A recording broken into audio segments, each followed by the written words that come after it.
All right, everyone. Let me make sure my audio is working on stream. Test. Okay, we good. Hello, everyone. It is Friday night. It's 9 o'clock on the dot. Not 9:24, not 9:23, not 9:25. No, but 9 o'clock on the dot. It is, of course, time for Coast to Ghost. We are here with Geeky. We are here with Yellow Lantern. We've got a lot of news going on. The Fed. Will the Fed pivot? Will they not? Yes, it's an election year, and obviously Powell values his job. But regardless, Venezuela has voted to annex 60 to 70% of Guyana. And if you were watching last time, Yellow Lantern explained the hundreds of year old territorial conflict going on revolving what they call it. Venezuela calls Escobibo, and Guyana calls our fucking property. However, there is good news on that front. The two nations, I assume with some heavy-handed pressure from Washington, have decided they will not be using force to take territory from the other. So I'm very curious how Venezuela intends to peer pressure Guyana or bully Guyana into giving up land. But it'll be interesting to see. Something's going on with Ethiopia that I'm not informed on. More Russians and Ukrainians are still dying. Israel's, murdering lots of Hamas and civilians in Gaza. That's been still going on. There was a weird Christmas thing that Jill Biden hosted at the White House that looked weird. I didn't really see that. The NDAA reauthorization looks like it's going to go through with warrantless wiretapping. Once again, unchanged through April, which will be about the time. The migrants in Europe are getting crazier. Yes, there's that too. That you just reminded me. Speaking of immigrants, the NAACP president in Illinois had some words to say about migrants. They called them savages. I can't even say the second word she said, but we'll say struggle snugglers is the word we'll use. She called these wonderful salt of the earth immigrants that they're giving $9,000 a month for rent money and various other benefits. Thieves. They're saying that they rob people and struggle snuggle and attack people, and that's bad. Oh my god! And who was saying that? Who was saying that 6 months ago? Oh, I know, exactly. Funny story, Geeky, is that this lady, she apologized for saying it, then proceeded to say, well, look, I'm sorry I said that. However, I didn't say that. Someone made a deep fake of me saying that, even though...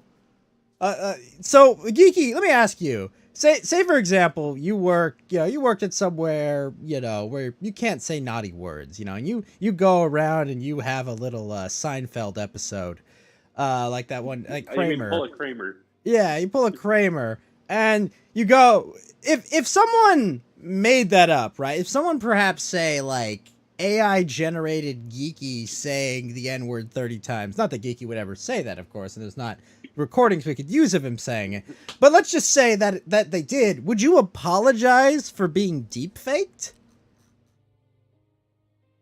Like, is that your fault, Geeky? Does it give me political clout if I do? I don't even, like, that's the confusing part. Like, once you've apologized, you've admitted wrongdoing, right? Like, you're kind of like, you're like, yeah, Correct. yeah, I said that, so what? Like, it's like, but it's confusing. There's a weird order of operations. But yes, they claim that an AI deepfake attacked them and savaged their reputation by calling illegal immigrants being bussed in from around the country savages, struggle snugglers, and thieves. Very interesting little story there. The ex-FBI intelligence chief, whose job was to investigate the mighty Trump-Russia collusion story. This is he just got arrested for 4 years for colluding with Russians. I believe Oleg Deripaska, big Russian oligarch, big donor, whatever. He was trying to avoid sanctions, so that guy got busted for helping that guy avoid sanctions. 4 years in prison for violating, I don't know, some probably weird some nonsense. I don't know. But yes, Russia collusion investigator busted for Russian collusion. It's like child molester busted as camp counselor is kind of what it's like. But wait, but Ghost, You forgot the best news. Vivek Ramaswamy's debate performance was amazing. So tell me about this. I didn't watch that because there's no debate who's going to be the candidate. I mean, the only thing that's going to change that is lead. But please tell me about it. The, okay, so Vivek decided to go on live national television and tell Chris Christie, get the hell off the stage because that's what all you're doing is wasting everybody's time running for president. Look, I'm So just that happy was Chris step Christie one. is running at all. Step two, he pulls up a notebook that says Nikki Haley equals corrupt on live television. But what is okay? But so what does that actually do? Like believe Basically, me, the we all whole know Nikki Haley is corrupt, and I believe the quote I heard about her was she's an aging MILF disguised as a defense industry lobbyist, which I mean, more or less correct. But uh, look, I believe Nikki Haley is ultimately a pretty corrupt person, right? But like, what does that do for me? You know? well, I think what Vivek is doing is that he's trying to basically win either a cabinet position or hey, I'm the backup nominee in case Ron DeSantis flops again. Because the whole debate was I basically mean, let's Ron pick on Nikki Haley DeSantis the whole time. is losing by 41 points in Florida. I think the Ron DeSantis has been over for a while. Like, he's ever since they started making the short jokes, man. That's when you know that you're done. You know, it's not like, oh, you have bad policy or you have bad ideas. No. Once the short jokes start rolling out, like you've lost all ability to affect the debate. I mean, Crowder calls Vivek Indian Jimmy Neutron. It's a funny name, but I'm just saying though, like, I mean, like, Ron DeSantis has been over for a while, right? Like, donors have been all pulling out. They've all been like, okay, well, let's all just, back Nikki Haley. Yeah. She's the money candidate. Very ill-conceived. It was run by people who ran really... Jeb Bush and Ted Cruz and a lot of a lot of other failed establishment campaigns were run by these guys, right, Yellow Lantern? Well, not even that. It's just, he surrounded himself with all these, these, wait, that might people be me. Who just, didn't know what they were up to.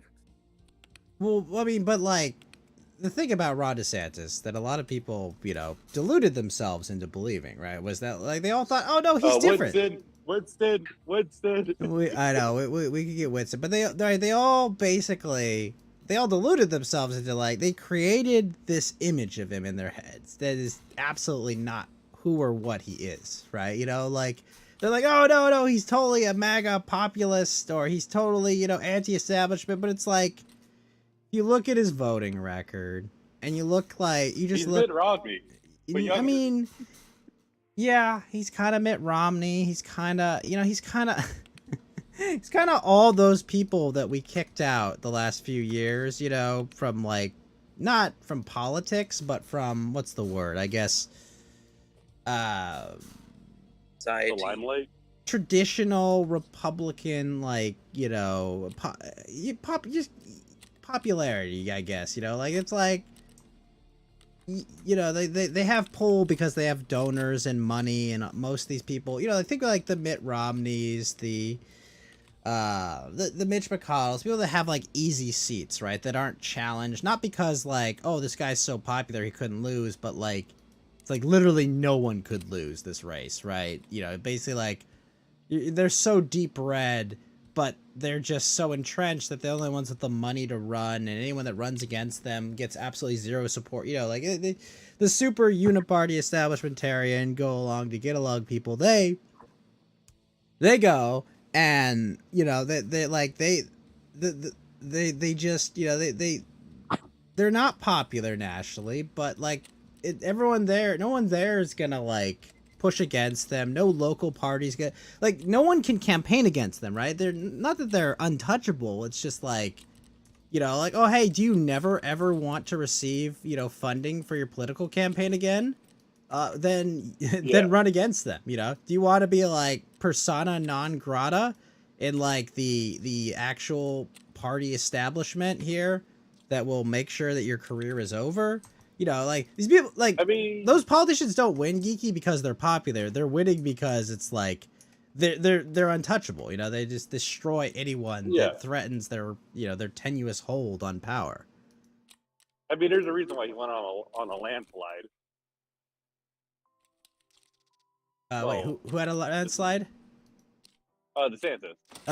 Oh yeah. So okay, so DeSantis, that's a more interesting story, right? Because he's not yet one of those entrenched politicians, but those are all of his friends. You know, like that's all of his allies. Those are all the people backing him. And DeSantis, you know, he was kind of not like a dick licker, but he was kind of just like he's just a guy that you say jump, I say how high. You know, like he'd do whatever they asked of him, and it's like.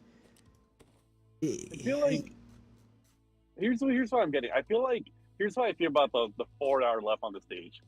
Christie is literally trying to work under Biden. He's like a Democrat in disguise as a Republican. I think he just likes the attention. Yeah, Nikki Haley just wants money for Nikki Haley is just kind of after buddy. Sure. Vivek is the culture war internet candidate that all like. Which is hilarious because if we all recall, that's exactly what DeSantis wanted to sell himself as. DeSantis was like, I fight the culture war. In the middle. But no, but that's what he was trying to sell himself as. He was like, I'm the guy. I fought Disney and I won. And it's like, well, no, you didn't. Not really. You know, you fought Disney and you got a little bloodied. You know, you didn't lose, but you didn't win, I guess is my read on that. You know, it's like he stalemated. Yeah, you stalemated them, and it's like, we appreciate that, but like,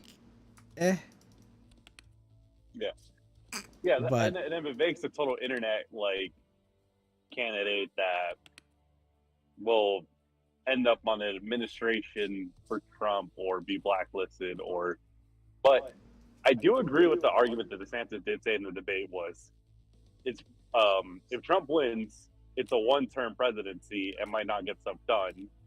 But if you elect him or Vivek, it's a two-term presidency guaranteed. I don't agree with that. I mean, we all saw 2020. I mean, but you don't think DeSantis will put like election reform bills straight? Well, like here's the thing, Geeky. He says it's a one-term, but it'll be two-term with me. No, it's three-term if you guys can actually follow up. Right? Like it's like isn't the idea that we actually have people follow through and have the first term go great, the second term go even greater, and then everyone wants a third term? Like, I don't know. I feel like 3 is more than 2. You go that argument of just like, but when was the last time we had a 3-term like presidency? Reagan through George H.W. FDR had 3 terms. The 50s, 60s, and 70s all meld together. Well, FDR doesn't count because we're at war. I guess technically, was it? I mean, a lot of things about FDR don't count. Would you say Kennedy to Johnson?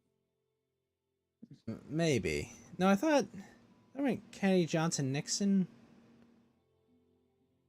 Kennedy died in his second term, I guess. I don't even fucking remember. Did LBJ get reelected? LBJ got reelected after Kennedy's. Okay, so that was 3, but like, you gotta put an asterisk on that one. Lee Harvey Oswald puts an asterisk on that one. I'm sorry, you can't just give that one. What do you guys also know? One of the interesting perspectives is that they believe that. Perhaps one of the theories I've seen float around is that Lee Harvey Oswald really was a Soviet agent, but the reason he assassinated Kennedy was so that, LBJ could get into power, and they would use the security apparatus would crack down on the real American rightists movement, like the John Bircher Society, or the other. Basically, in order to accelerate. So you're saying the communists wanted to take down American dissidents that could destabilize the U.S. government? Well, not really. Despite Johnson being a Southern Democrat. that argument doesn't make any sense. But wait, no, I'm confused. So you're saying that the communists wanted to ensure that the United States had a stable government? Well, no. See, there's a lot of myths. But like, why would you take down the rightist movement if you saw them as a threat to stability of the U.S. government? Well, you know, some people joke that, you know, America since FDR has been more and more communistic than people realize. I think it's an oversimplification. Well, the truth is JFK was not some like firebrand rebel. But I mean, like, you call it communist, but like that's the same criticism you throw at people that say everything is fascism, right? You're just kind of using a catch-all term and trying to make it meaningless, right? Well, I would say that, right? But like, everyone calls everything fascism. If you call everything communism in the same way, you're doing the same thing. Well, I mean, it goes back to, like I said, if you see communism, but I mean, like, communism implies, right, closed markets, completely centrally planned, you know, economies, you know, right? Like, and I'm not saying there aren't elements of that are creeping in and, you know, corrupting the system we have currently, absolutely. But I feel like it's a big leap to say, you know. Well, it's one of the flavors of mass democracy is that type of revolutionary violence. Revolutionary violence? What are you talking about? You know, there's basically been no free markets in America. No, I mean, the free market has never existed in the U.S. Even since the early 20s. I think we've come closer to much closer to free markets in the past than we have today, but we've definitely never had a free market, quote unquote. Well, never. I mean, any sort of quote unquote capitalism has been dead for 80 years at this point. Well, 90. I don't know. Like, you gotta understand, the free market and capitalism are two different things, right? I see. Well, so the theory is that like, capitalism tries to take all the benefits of the free market and utilize it for the system itself. You know, the free market is like the philosophical underpinning framework, right? But, you know, the state doesn't like the free market in general because it has to let the free market work and thrive, you have to release control, and that's not what states do. Right? No, I mean, nobody can be, you know, unless your state is run by, unless Javier Milei is the one running. I'm really excited and terrified to see how that plays out, you know? Well, he's already fulfilling, like, he slashed half the government ministers, their undersecretaries. He's gotten rid of all, like, he shrunk the departments from, like, 25 to, like, down to 9. And he's literally looking through all these regulations and businesses and stuff, and it's just, he's like, his order is one word: repeal. That was afuera. Yeah, afuera. Fuera. Or like repeal, replace. And he's still saying that, you know, the Argentinian central bank has to be shut down. Yeah, I mean, if he follows through with that betrayed everybody survives, by going I'm back fascinated. and joining the Paris Accords, though.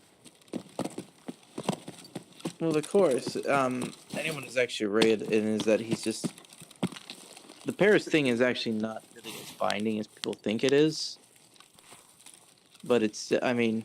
Are you saying the Paris Accords are kind of like a Pirates of the Caribbean? They're more like guidelines than actual rules, kind of thing? Yeah. Oh, enough about the other leaders, of course. Speaking of guidelines, I was describing this to Ghost. So did you hear what happened in the Capitol building today? No, what happened there? There was a story I heard about. I wasn't too familiar with it. Staff for one of the Senates was caught basically filming a gay sex tape in one of the hearing chambers.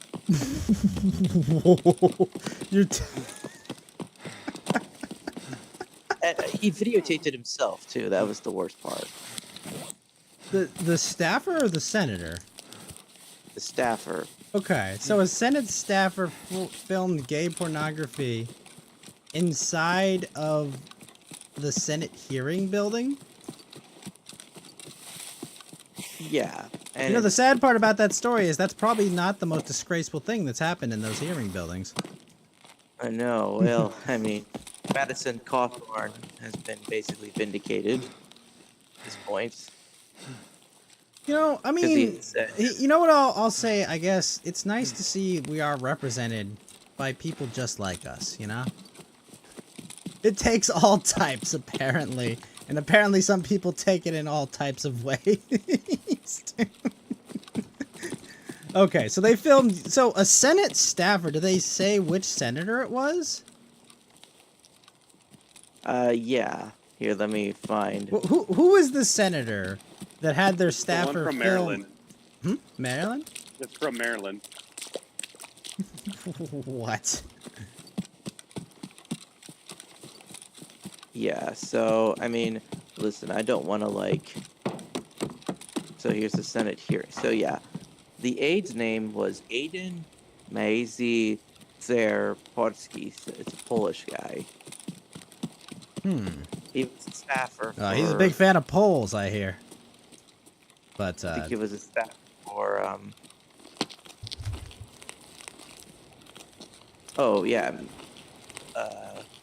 That's funny thing is, apparently, he was the one who shouted "Free Palestine" at like...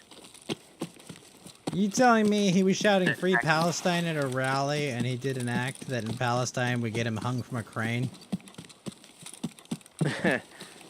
Yeah. Fascinating. Sounds like a problem that solves itself. Yeah, just have him reassigned to visit Gaza or Palestine. Yeah, let's just make him. Let's make him our ambassador to the Strip. You know, not the Strip he wants to go to.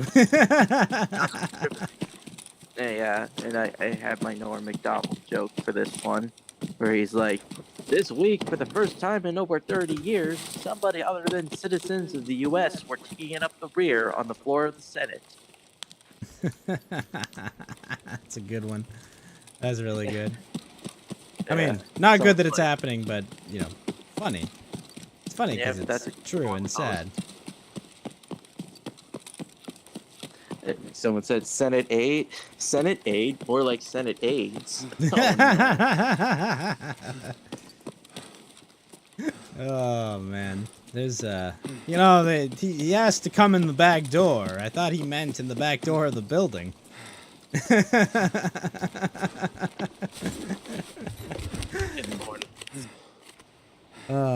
Rest in power, Norm. Yep. Really like my Norm explanation, and then like it's for moments like that. I know. I mean, I think the crazier part is too that he also yelled "Free Palestine" at like Jewish members of Congress too, which makes it even worse. He yelled at Chuck Schumer, like. He's like, yeah, free Palestine! Because, you know, everyone wants a two-state solution, right? They don't both want a one-state solution. Yeah, speaking of which, Ghost, I am very glad. Are you still working from home, by the way? Of course. Did you hear what they did to the 110 freeway? No, what did they do? They blocked it. They blocked the 110? Bruh. Yes. Downtown LA, while everyone's commuting to work. I'm glad I'm not LA based, but holy, not that anything in LA is based. But oh my gosh, I mean, how? Bro, it's got, I mean, oh my. pretty based on...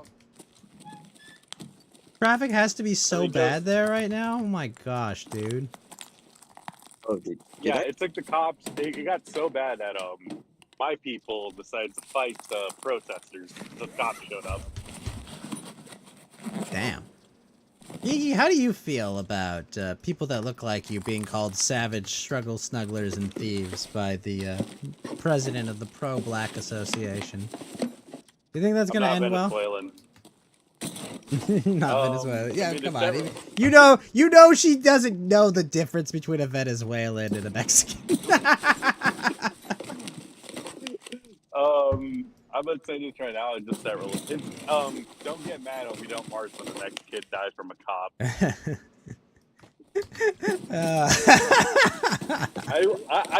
I'm seriously gonna post that as soon as like, why didn't they march for us? Because of this. Yeah, they know what we know what you people think of us. That's what Geeky's really saying. Yeah, we always do. We know. Okay, so all right. Oh, that was the other thing I heard. I heard a very interesting take the other day concerning the 2014 Crimea invasion. I like how Ghost is avoiding the other LA questions he doesn't want me to bring up, which Bro, I I don't care. Shut up. Shut up. Baseball's dead to me. Okay, for a bit. Shut up. Oh, you're talking about the signing of. Yeah. The best player in baseball is going to the team out. Whatever. Okay, but well, oh, so I heard the interesting story that I heard. Japanese player. Yeah, whatever. It's fine. The interesting story that I heard was that the whole Crimea incident back in 2014. I think what happened was the Russians got outmaneuvered there. I'm gonna be honest. Cause like I don't really see a benefit with all the shit they took on from that. You know, like what was the point? You had good relations with them, and you were gonna put like a more, you know, you would put a more pro-Kremlin leader in eventually.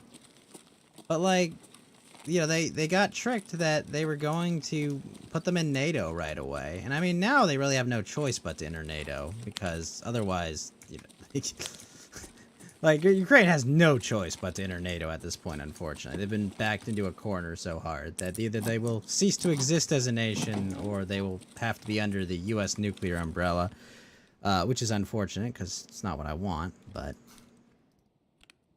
like, I think they kind of played themselves.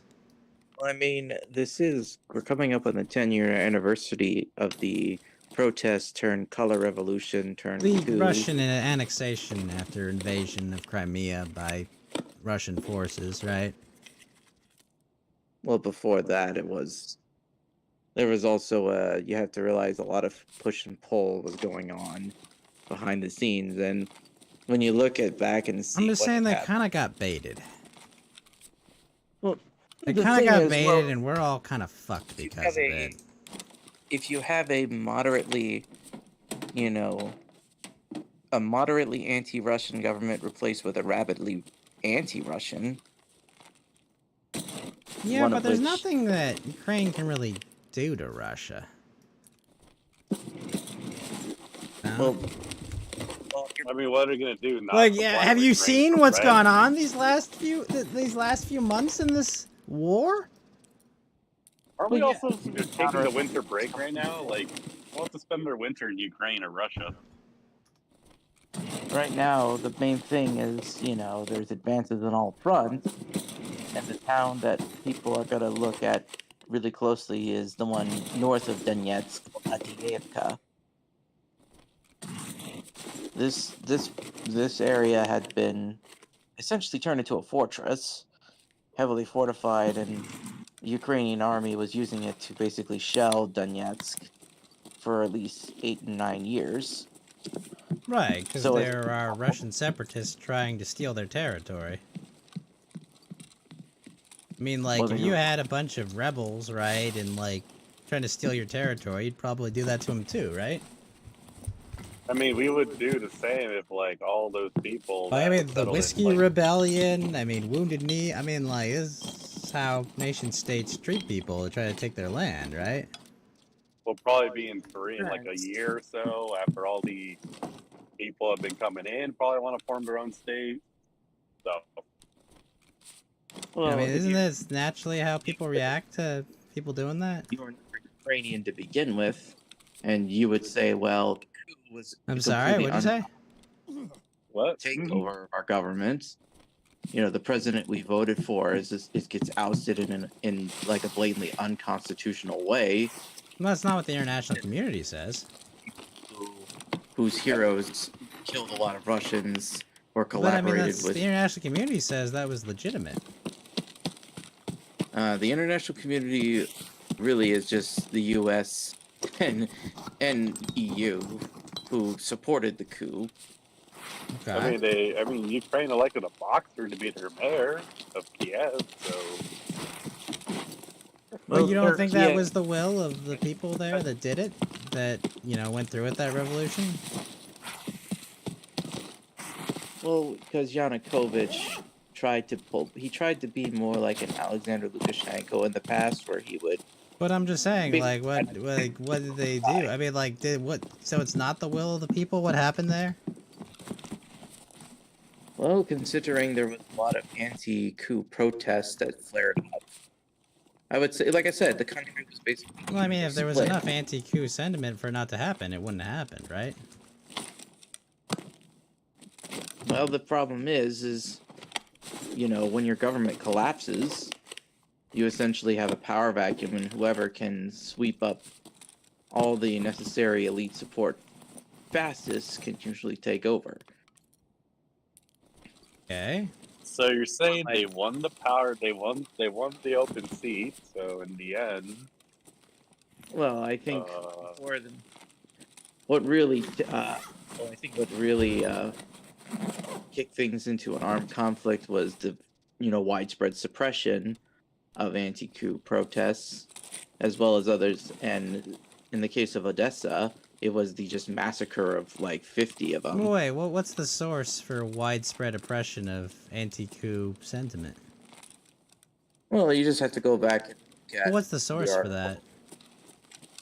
A lot of these source check. infamous nationalist battalions, like the Azov. But what's the source for that happening? Yeah. Well, it comes from the U.S. government itself. So you're saying the government says that the Ukrainians suppressed anti-coup sentiment. Well, yeah, it just even like pro-Ukrainian sources have admit that they sent a lot of these nationalist battalions in to just in places like Kharkov, Nikolaev, Odessa, towns with very, you know. So you're saying the same people that say that all this happened are not condemning it, or? Oh, they say, you know, it didn't happen, but if it did, it was a good thing. So they're saying it didn't happen. No, they deny it at first, but then they kind of, if you read the wording, they say, okay, maybe it did, but hey, it was a good thing it happened. So they say it happened. Yes. And the whole point is, that was the point where, you know, truthfully, there is a lot of Russians would say the biggest, you know, whenever the Kremlin enters negotiations, they always get nervous because they know it's like, do you really want to bargain with people you don't think have your best interests in mind or are going to deal in good faith? Okay, so you're saying they say they cracked down on anti-coup protests, and that's wrong? Well, you have to look at it.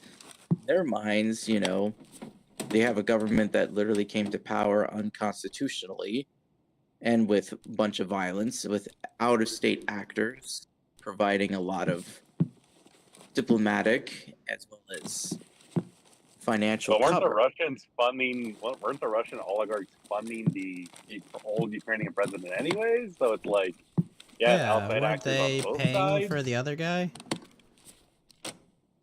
Not even that much. But Russian they were, soft right? power is very minuscule compared But to I mean, West. was it or was it not happening? Well, if there was, it was not enough to even to But influence. no, I think it's a binary. No, Was it or answer the was it not question. happening? You're complaining about foreign Were they being influence, funded by right? Russians or no? Yeah. I mean, the complaint is about foreign both sides. influence, right? In affecting elections and the will of some people. Well, if there was any influence, there probably was. It was clearly not enough, or it was completely outmaneuvered by the other pro-West oligarchs in Ukraine. So the problem is the magnitude. Not again, blind spot. I mean, like, but you it's know, I look okay. So you're saying if we had only given half the support for the coup, it would have been legitimate? Well, I think the question is, would it have actually succeeded? Because there was a no. But we're talking about legitimacy. But you're saying it's illegitimate because it's supported by foreign backers. I'm saying the opposition to the coup was also supported by foreign backers, right? So 2 wrongs don't make a right. Well, not enough, because clearly, if they're, a lot of people, that's why people were clamoring. They wanted Russia to go in like 2014 and 2015 to take back, or like to, I mean, the annex. people trying to, trying to illegally exit their country and take their land with them. Well, trying to violate internationally accepted borders. Considering that, remember, I said but prior to 2022, pro-Donbass was extreme minority in Russia and actually was somewhat criminalized. Officially, they would not recognize the Donetsk and Lugansk republics. So I think it was a case where they wanted to keep it a frozen conflict as a status quo. I'm sorry, you skipped a step there. The president who tried to look into this and maybe bring a stop to any more conflicts was basically impeached over nonsense. Okay. But I mean, that happens in most developed free worlds, right? They impeach leaders that are oppositional to their interests, right? Or they try to punish them, censuring and other shit, right? Yeah, I mean, we censored, how many congressmen the last 3 weeks? Yeah. I think we've probably realized that in a smitten age, people have embraced friend-enemy. Much talks of free world or this that are really just covers for I have power and violence more than you. I mean, that appears to be what Russia's doing. Well, they were forced to, basically. They were forced to do it? But, are you trying to say that it's wrong to just do that? Is it? Or is violence the ultimate authority? Can you say Russia's in the wrong or not? No, because Russia... Okay, so Russia's in the right, so power and violence is okay when my friends do it, but not okay when my enemies do it, which is the U.S., right? The U.S. administrative state does it. It's bad because America bad and Russia good, right? It's that simple friend-enemy distinction. I'm not that pro-Russia. No, but, you have that... You absolutely have the exact same friend-enemy distinction that you just complained about other people having. You literally are doing exactly that, right? You get that. Because the United States is more hostile to its own people. Okay, but you have the exact same thing you complained about, right? That's why we don't really take you seriously when you do it, because it's like you're completely a hypocrite and absolutely have no moral or foundational backing for it. You hate America and you hate the global entity that is America and what you would call, I assume, global homo. So anything they do is evil and bad, and anyone that opposes them is good, right? So you have the exact same friend-enemy distinction you're complaining about, right? But we also have not heard of any Ukrainian atrocities at all. I know. Well, there's, of course, because, I mean... Well, yeah, obviously the international community will cover up for them because they're trying to win a war against a superior state, but... Yes, no, but even that would have been leaked at least, because at least with Israel and Palestine, we're getting stuff leaked on both sides. But but you understand, right? You complain about the friend-enemy distinction and then proceed to do the exact same thing, right? Do you have the ability to retrospective that or perceive that? You're dragging this out. No, I'm just trying to get you to be honest with yourself, because you're not. Because you're literally doing the exact thing you're complaining about other people doing. You get that, right? You're not making sense here. You literally are complaining about... Everyone has the friend-enemy distinction in Russia, and it's you have the exact same thing with America. You literally do exactly that, 100%. I have a distinction. You have no philosophical foundational backing. You're literally just nope, I don't... America bad, Russia good. That's your entire philosophy. I don't understand. I'm not Jackson Hinkle, who is basically a... But explain to me how you're not doing the exact friend-enemy distinction thing you're complaining about. No, so what I'm saying is, which entity is more hostile to me? The United States government that has made a mission to basically, that has an entity that basically is behind some of the most premier, pervasive anti-European as well as anti-American sentiments, because it's run by a cabal of... Anti-European? What do you mean? Yeah, it's...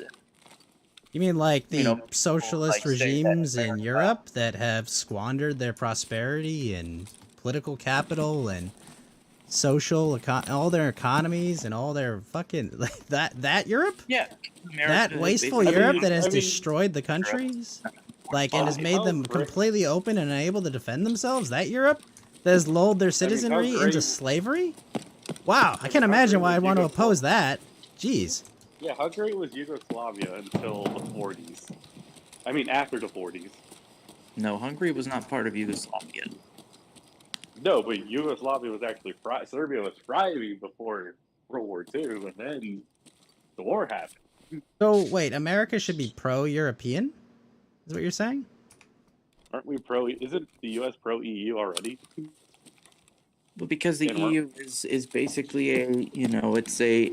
I mean, that's the whole thing. The European Union can't be made to be based or pro-Europe. It's wait, no. But like, are you saying that America should be pro-Europe, not pro-European Union, but just pro-Europe? Is that what you're saying? They should, you know, allow Europe to be, you know, it should just... What do you mean allow Europe? Should, you know, it means allow Europe to do their own thing and not be interfering with whatever. Yeah, I definitely agree with Washington's warning to Congress before he left office. One of the few things I agree with Washington on. But like, okay, so when you say pro-European, what does that even mean? Basically, it shouldn't be occupying Europe and putting a lot of these treaties and defensive alliances that amounts to sustaining all of these states. You know, the reason that Europe gets to enjoy these welfare states and whatnot is because the United States essentially pays for their military. Mm-hmm. Are you saying that we're essentially funding the EU? Yes. Yeah. Well, no, he's not wrong about that. Okay, but so we should be pro these people that are parasites. But no, the reason, for they're example... parasites, though, right? Can we agree that they're fucking parasites? Like, how would they not be parasites, bro? Well, I mean, look at this. You know, America exports its cultural degeneracy to Europe. I mean, so many reasons why European countries have... America. To the United so you're saying the federal government of America exports degeneracy? Yes, that's our official policy. How so? You know, Helen Andrews just wrote an article about how, you know, the promotion of homosexuality and all their forms. Wait. So you're saying you think it's not okay for people to be gay? You think being gay is evil and wrong and immoral, right? It's a fake identity based off... Okay, so you say being gay is evil, horrible, and immoral. Okay, I understand. I mean, you're just an intolerant bigot, which is fine, I guess. That's your choice in life, I guess. But, like, I mean, there's no other way to describe it. I mean, that's all it is. I mean, literally people just trying to live their lives. And, you know, like, I mean, you're just an evil bigot. I mean, like, there's no other way to describe it. You just hate people. You hate people that want to live their lives and enjoy their lives, right?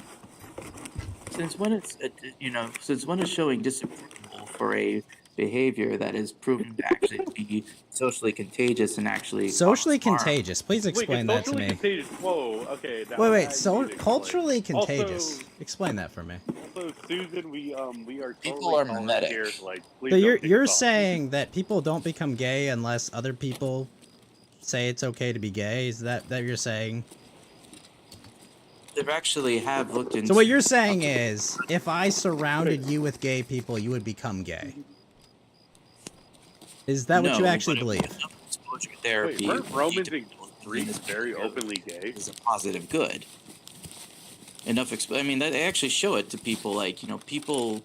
When they see pornography, it rewires their brain, and they get the wrong impression. So you're saying that being surrounded by gay people or exposed to gay culture makes people gay? It opens people up to it. So you're saying that it makes them gay, because that's the connection you're making. You're literally saying that You're literally saying that, oh, you see a gay person, you just become gay. Like, that's it? That's how it works? But once you normalize the behavior through excess, if you show portrayals This sounds like the Tweak and Craig episode of South Park. Well, I just don't understand, though. Like, it just seems really, really stupid. Like, oh, you could be like, oh, pornography bad, pornography bad. It's like, okay, we can all agree to some degree, you know. Probably shouldn't have kids exposed to pornography, but you've taken 5 steps ahead, you know, in a subject you're obviously completely uninformed on. But you've heard from people that you think are smart that probably aren't. You know, who say anything to support their agenda, right? You know, like... Yeah, like I would say you have a friend-enemy distinction about this subject, and, you know, don't see this reasonably. No, like, I think it's exactly how it works, bro. Okay, so you hate gay people. That's fine. Whatever. We can live with that. It's Carl, you're abusing Carl Schmitt's. It doesn't take much, bro. It doesn't take much. I'm sorry. Okay, so you hate gay people. It's fine. Whatever. We can move past this. Yeah. Well, here's the truth. Here's the truth. Okay. Now I know I'm about to hear something very. Okay, wait. When someone that's very religious says, "Here's the truth," I know I'm about to hear probably the dumbest thing I've ever heard. But please go ahead. Well, I mean, first, this is an exercise. Right, I'm about to hear something insanely stupid. It's like, go ahead though, please. Here's the truth. Well, pardon the exercise of bigoteering going on. Sorry, the parting exercise? The exercise in bigoteering. Oh, okay. Is where, like, I get it. Like, I understand. But, like, can you please explain it to me like an adult? It's when you take the stigma associated with labels such as... Okay, so basically because society labels bigots as bad because they're generally, you know, they threaten social stability and, you know, cause lots of harm generally. Like, I get that. Remember, they would call the homosexuals bigots because of their behavior. Why would they call them bigots? Yeah, they would just call them F-slurs. Yeah, they would probably just call them gay and, you know, try to exclude them from, you know, their lives and stuff because they believe they're gonna infect their children with their sexuality, right? I mean, right? Because that's what you're saying, right? You're saying that they're making kids gay. That's what you're trying to say, right? Perfect example. We can wait in. But I mean, that's what you're saying, right? I'm not off, right? No, they do say, like, people who watch pornography or see these acts be performed. So you're saying that homosexuality doesn't happen naturally, is what you're trying to argue, right? It's inherent. Your argument is in a natural, immoral, whatever, blah, blah, blah, right? All that shit, because it can't happen, even though, you know, it happens in nature and animals and other stuff, right? Like, all the time, and we can observe it. We can observe it in animals. The problem with animals is that animals do a lot of other behavior that comes natural to them. Okay, so you're saying it's still... but your argument then is that it's a bad behavior, right? It's not so that therefore that makes it bad. But my point is that it happens naturally, right? It's not like it's something that was like artificially injected into society, right? I mean, you can see it happening in nature. I mean, don't we have? You know, animals kill too, right? But we don't kill each other, obviously. But people do kill. You know, like it's not the same thing. Snuggle doesn't mean that snuggle is okay. Have a sense of conscience in the sense of property, a sense of space, where many animals don't. Mm-hmm. Almost every animal doesn't. But I mean, we've seen like bonobos and chimps get in intimate relations with each other, and those things are basically human. They're like just a few levels below. You know, depending if how, you know, development had panned out differently, they might be in charge of this world. But it didn't. Humans panned out, right? And then, of course, you would argue, well, obviously evolution is a myth, and obviously, you know, we're not related to animals to that degree. We're so different, and we can't... Right, that would be your argument for that, I assume? Not exactly. But okay, but, like, you understand, right? Like, animals and humans were, you know, were developed life that developed in some manner that, honestly, we probably all don't understand very well, is the truth, right? We all... the lack of understanding about that, right? But, you know, the animals are a good kind of, like, thought experiment or thing to observe when trying to determine behavior, right? Depends on the animals. I mean, some...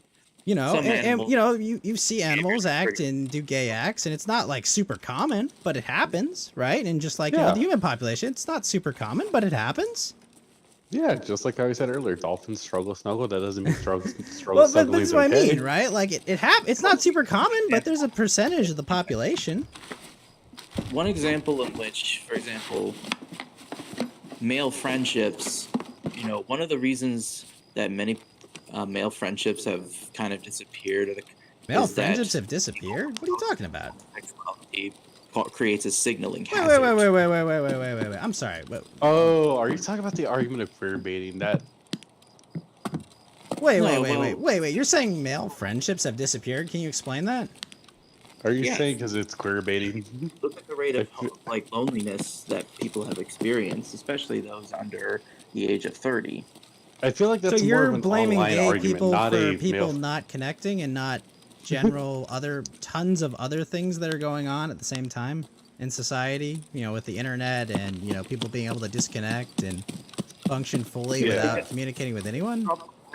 I mean, it's a side effect of parasocial relationships. But it's like you're saying like this is a bad thing. This is a bad thing that's happening. Here's a thing that's completely unrelated that I don't like and I want to blame it on it, right? Like that's kind of the problem with bigotry, right? Is you come to shitty conclusions.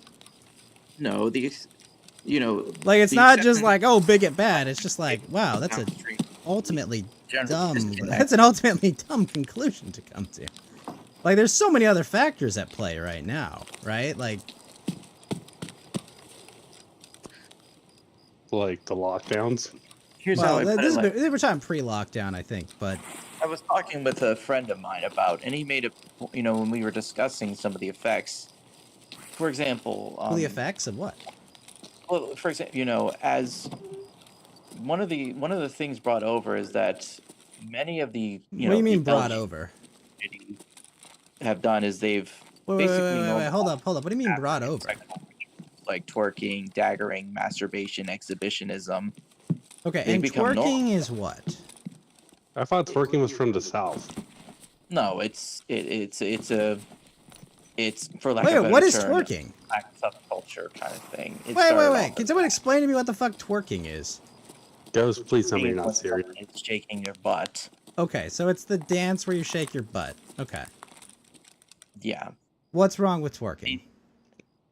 Well, it's a form of I mean, I said before, it's sub down of a West African type of sexual ritual. Really? I've never heard of that. It's fascinating. Daggering or exhibitionism.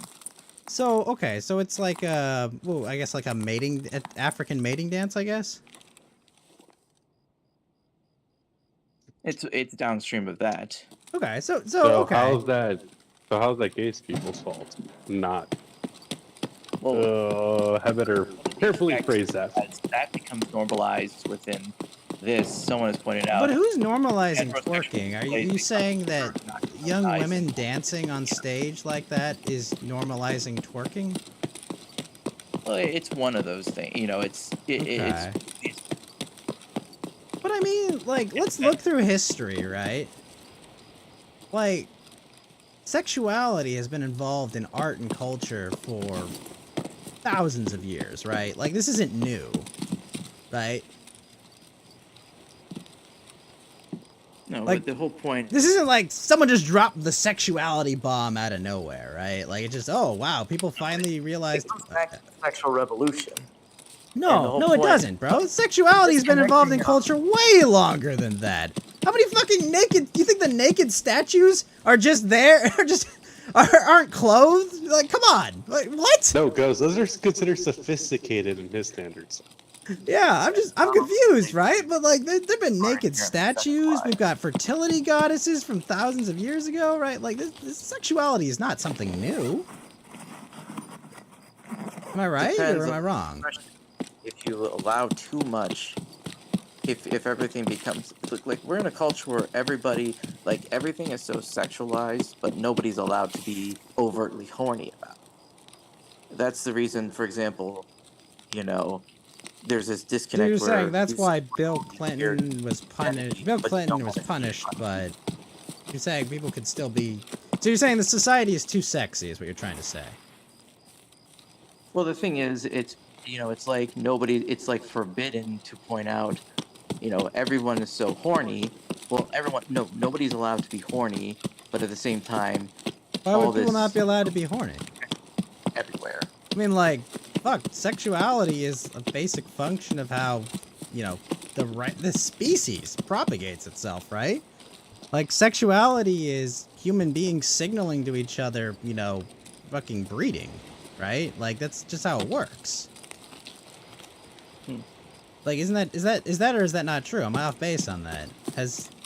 Are we so different? I think Ghost is right on that one. But I'm confused though. I mean, like, sexuality, like, I mean, was burlesque too sexual? Was that too much? Like, I'm confused. Well, like, what's the threshold, Yellow Lantern? Well, we used to have standards, but unfortunately, well, what's the standard? Well, the old standard, everyone should be dressing.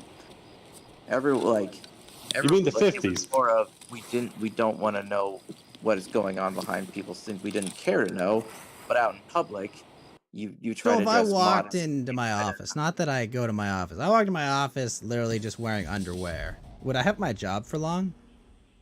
No, you wouldn't. Right, I'd be fired, right? Wouldn't I be fired? I would be fired right away, right? Like, no matter how good I'm shape I'm in, right? Like, unless I work at, like, a surf shop, like... But is that not a standard? Like, people, like, it's the expectations of, like, you know, you could probably, you know, we won't care if you're, like, in your undies at home, as long as you're not, like, videotaping yourself doing something really stupid, like... Do you think that staffer's not getting fired? Probably not. Or you don't think they're gonna fire the staffer for filming pornography? in the value system of the current government kind of supports that. I mean, we have... Yeah, but the value system is always subservient to if it's beneficial or not, right? The value system is a means to an end. It's not the end, right? Like, if you threaten power, you threaten things, you will be punished for it, right? Like, it's not... They're not going to be like, well, we love degeneracy more than, you know, our poll numbers dropping 10%, right?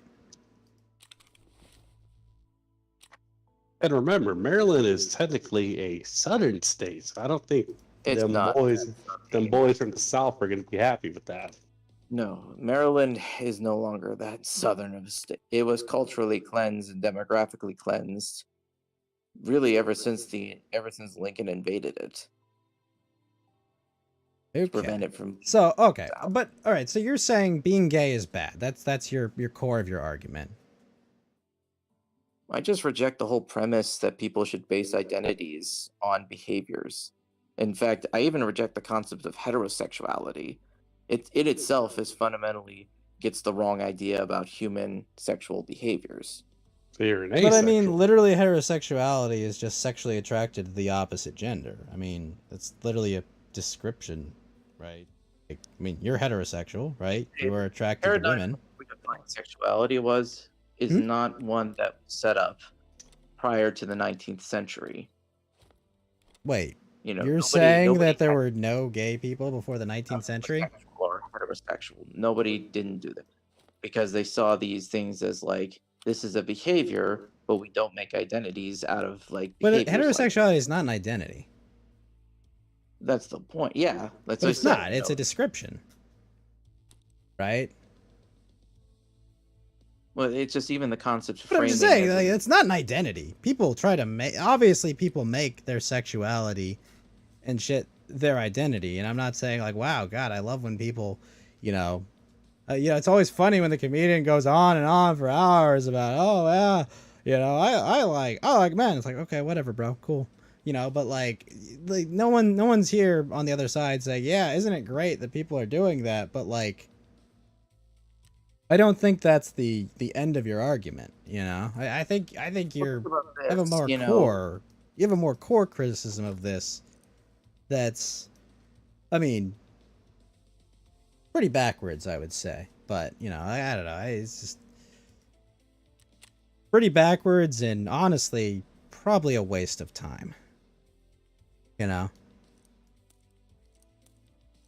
But just have zero. But you're an adult and you have the right to do that, I guess. You know. Yeah. Oh, Gus.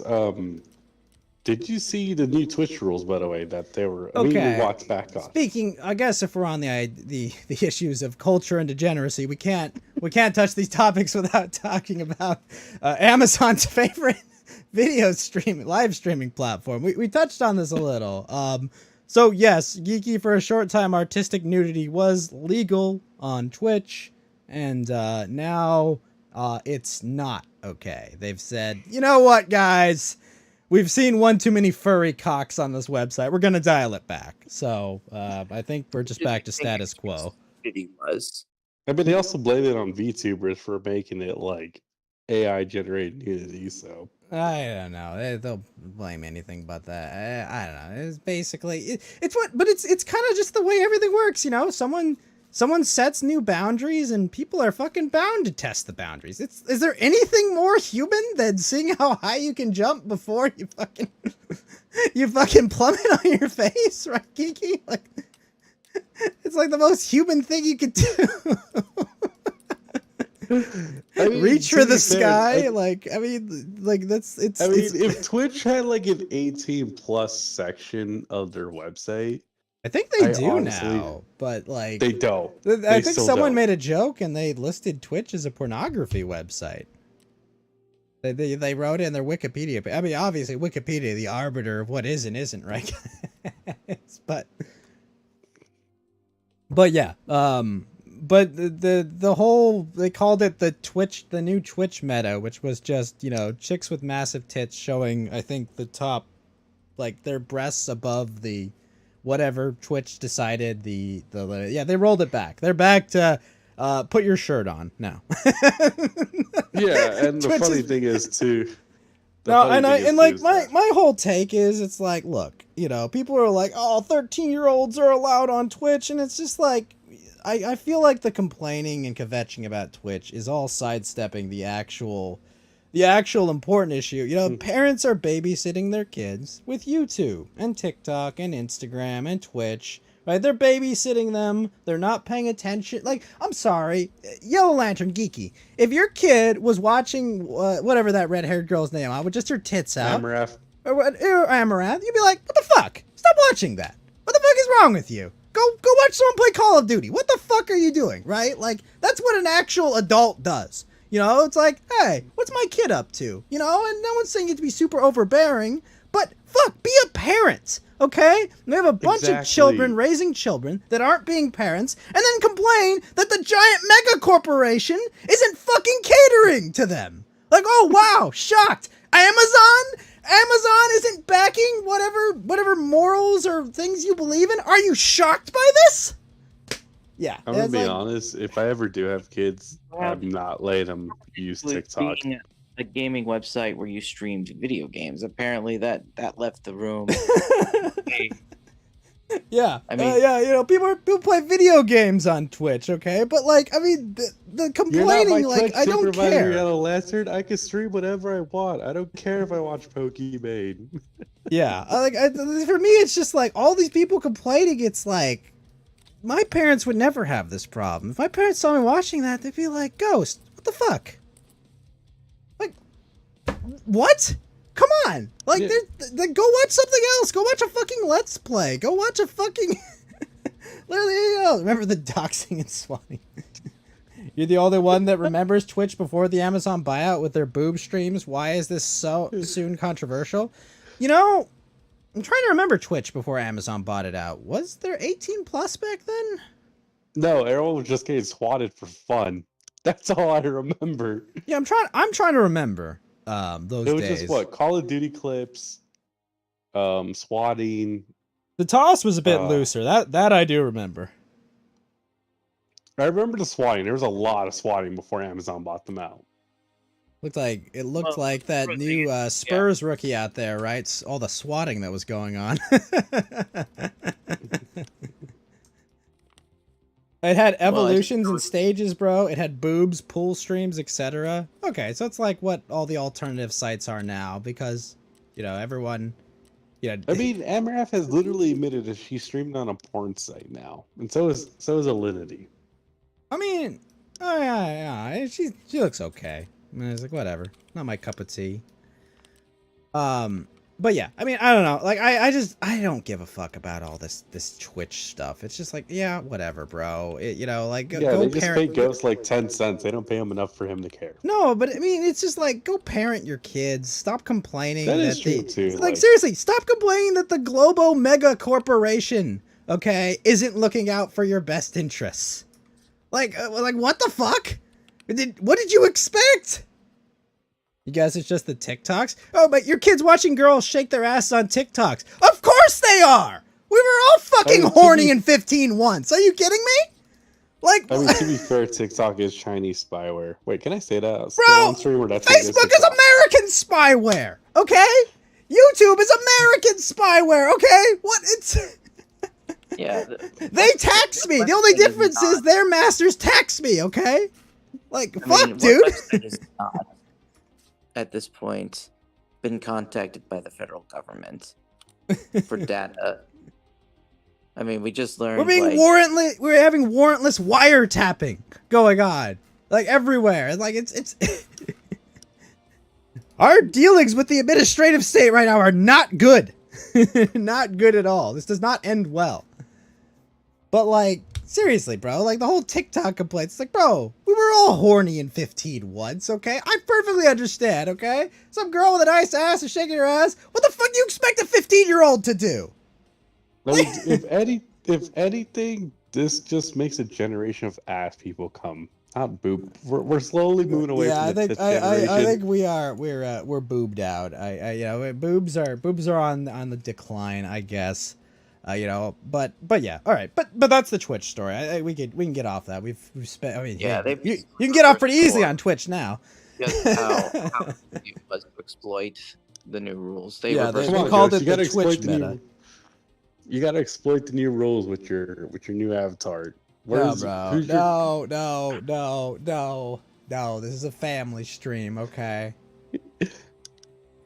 No, but like, no, I don't know. I just don't give a fuck about the Twitch thing. It's like, just parent your kids, please, okay? Pay attention to what they're watching on the internet. Pay attention to who they talk to on the internet, you know? Like, take an interest in their life, okay? Half you people all work from home, okay? Use that to get closer to your children, okay? Keep in touch. Pay attention to them, please. Nothing you do at an office matters more than what your interactions with your kids are, okay? Nothing. And besides, you might like the cartoons they like in the end that they watch. My dad exactly. Watch anime with your kids. Watch cartoons with your kids. Watch sports with your kids. Tell them about the legends. Tell them all the stories. Like, there's so much opportunity our fucking generation has to connect with our kids so much better.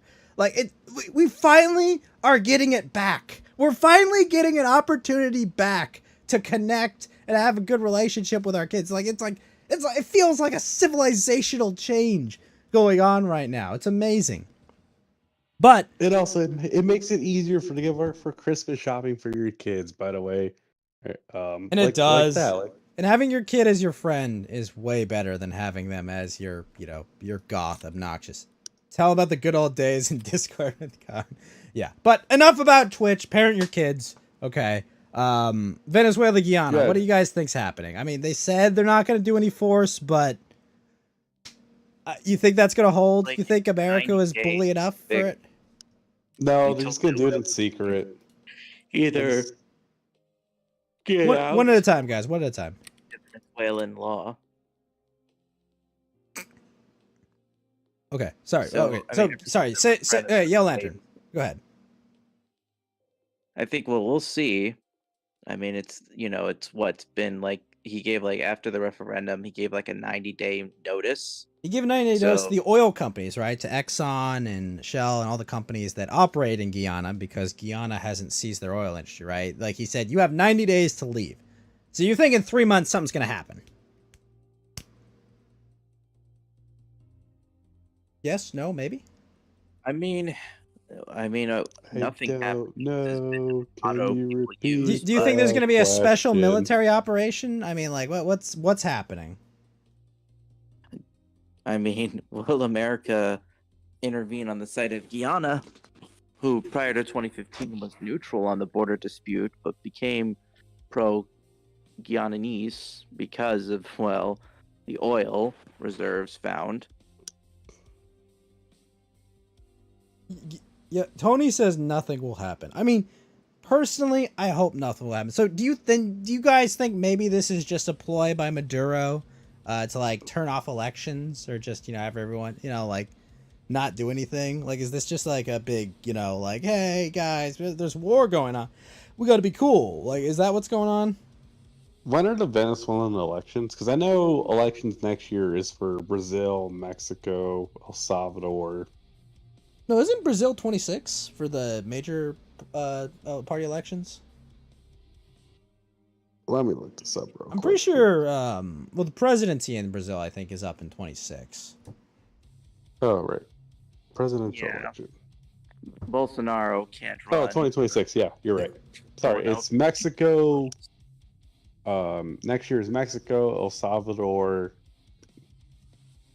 and... Okay. So, I mean, there's a couple angles, though, to this story that are interesting, right? Like, Brandon needs there to be nothing to upset except the international oil supply, right? Because, high gas prices are very... Because KGP said that the gas prices are lowering. Yes. Yeah. So, I mean, like, that's the thing. Like, the thing is, Venezuela has never had more leverage to operate. Do you agree? Do you guys agree with that? I mean, we also have an international arrest warrant for Maduro, so... Inflation, where they, I remember being way out of control for a few years ago, and then they reversed course to get it back down after it was in the thousands of percentages, well above the second most inflated country's currency. Was that what was that? Is that African country, right? Zimbabwe?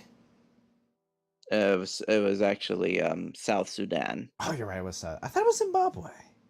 It's their third. Zimbabwe's not that good either.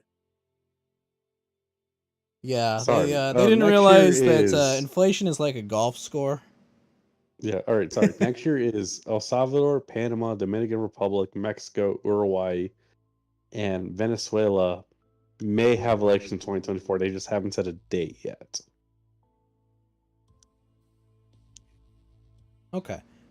Interesting. So those elections, those all add an interesting dimension to this. So Venezuela, so I mean, I don't know. I like, potentially, I don't know. I don't know enough about the Maduro situation over there. What I do know is there's rampant inflation. There's been lightening of sanctions, obviously, because, the U.S. is like, we need oil, and we don't, we're not going to let people drill or develop the oil industry here, so there's that angle. And then, Venezuela mismanaged their own oil and gas industry as well. So, hey, we can go steal all these working refineries and run them into the ground through graft and corruption, as they do every time as well. But, I mean, at the end of the day, it could just be, hey, we need more oil because, we're just getting killed in inflation. But isn't Venezuela joining BRICS Plus? I thought they were part of OPEC. No, they are part of OPEC too. But BRICS Plus and OPEC are different vectors, right? But like, isn't Venezuela joining BRICS Plus? Or am I wrong on that, Yellow Lantern? I don't know. I mean, Argentina decided to withdraw its invitation to BRICS. Can someone explain to me what BRICS Plus is? I actually don't know. So BRICS itself is kind of an economic union, but also kind of nothing, between Brazil, Russia, India, China, and South Africa, and Saudi Arabia as well. It's basically like they're kind of an economic alliance on, like, it's hard to explain. Like, they're economically aligned on some issues, but it's very non-binding. That's why India will often side with the U.S. and Western powers over Russia and China on things. But like, they kind of have like India and China hate each other over Kashmir. Well, they do. They have issues over territorial disputes and shit, and whatever. China probably backs some separatists in Pakistan that cause trouble. Whatever. There's all that, right? There's all that, but like more on the surface, though, they kind of agree to have positive relations, and people have talked that they're going to threaten a BRICS plus oil-backed currency or gold-backed currency to topple the international, reserve currency of the U.S. dollar. But in recent months, that's all kind of tamped down, right? Because the reality is the U.S. is imposing sanctions on like Russia and other countries, but realistically, those don't actually do anything to them. And the purpose of those is to kind of create, more money laundering laws to get more control over U.S. transactions and shit. Is kind of what's going on there. So it's not as important to these nations to, skirt sanctions as like, the U.S. State Department would like you to believe. But so that's why they're not really bothering to topple the international currency. I mean, the other thing is you topple the international currency and all their dollar denominated debt becomes pretty worthless too. So it's like they have a lot of incentive not to do it as well. So, but basically BRICS, non-binding economic union between Brazil, Russia, India, China, Saudi Arabia, and South Africa. That, they agree to have good relations and shit. Right. When did Brazil join? Was this after or before Lula? I mean, it's not too long ago, if I recall. I mean, I think it was it's not even. I don't think it's even a formal, really, alliance. It's kind of like economists kind of just lump them together, like if I recall. But they just call them the BRICS, and now it's the BRICS plus nations. It's basically just a non-Western economic, non-binding kind of alliance that's been kind of cropping up and forming, I guess, is the easiest, simplest way to explain it. Yeah, also, Ghost, I don't know how I feel about this. Mexico might elect a woman for president next year. I have full faith and confidence that will never happen. I know enough people from Mexico that I don't think that's happening. But yeah, we'll see, Kiki. We'll see. And I mean, who cares? You're an American. Who gives a fuck, Kiki? You're an American. No, but I want to go back and visit next year, and I don't want to do it. I mean, well, look, you either get the commie or you get the cunt, I guess. That's what you're stuck with, all right? I mean, I had to get a right. But I assume she's also a communist, too, so, well, we'll see. Did she dye her hair red? I mean, I don't know. I mean, Alma was pretty bad, and I'll take anybody over Almo at this point. Yeah. There's some interesting vectors to AMLO, because he's got a vein of populism in him, but, no, he's not. He's a freaking socialist. We like this. He is, I know. At the end of the day, he is a filthy communist. But yeah. Okay, so Venezuela, Guyana, hopefully nothing happens, but we're probably going to have to wait the 90 days he gave all the oil companies to leave.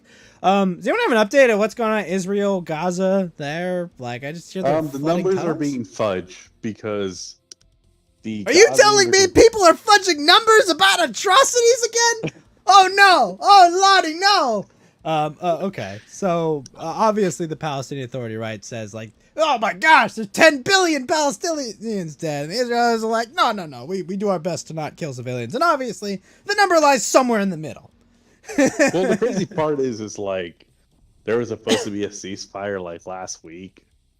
But then like 2 days into the ceasefire, Hamas said, no, we're not releasing the hostages because we don't want the hostages to speak what Hamas did to them. And decided to start rocketing Israel anyways. And they burned down like a Christian church, and now they're hiding in hospitals and mosques and synagogues. And then I don't know if this is true or not, but supposedly Israeli soldiers walked into a mosque with shoes on. What? Wait, what?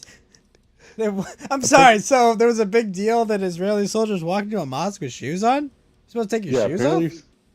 Apparently. Okay. Can you confirm any of this, Yellow Lantern? Because I don't keep up with this too much. I'm just curious. The Honestly, ceasefire did break, right? no. I heard about that. The ceasefire did break. That is true. Days, see if the story will actually be true or not. And from what I've gathered, this is the truth is that, yeah, Hamas has committed atrocities. They definitely did when they attacked all those settlements and then retreated. It seems like it, yeah. It seemed like it was a pretty big coordinated attack. If none of their, the reason they want, none of the officers of this group reined in any, because they wanted to basically maximize the amount of over-the-top war crimes they did to the point where they would provoke massive retaliation, and then essentially, they wanted a lot of carnage in a way, just so they could try to paint Israel as the ultimate bad guy, should become sympathetic. Yeah, no, I don't think that's too unreasonable to take. I mean, like, it's like they say. I think it was Tucker Carlson that was saying, that there's going to be violence, with all the ridiculous persecution going on in the U.S. and the thing that's going to be huge is the counter violence, right? The reaction to whatever happens, right? That's going to be huge. I think that's the same. So you're saying that was their plan, right? Like, hey, let's provoke this massive reaction and use that to support our cause, right? Well, I mean, yeah, their gambit was basically trying to. They're fighting for hearts and minds, is what you're saying.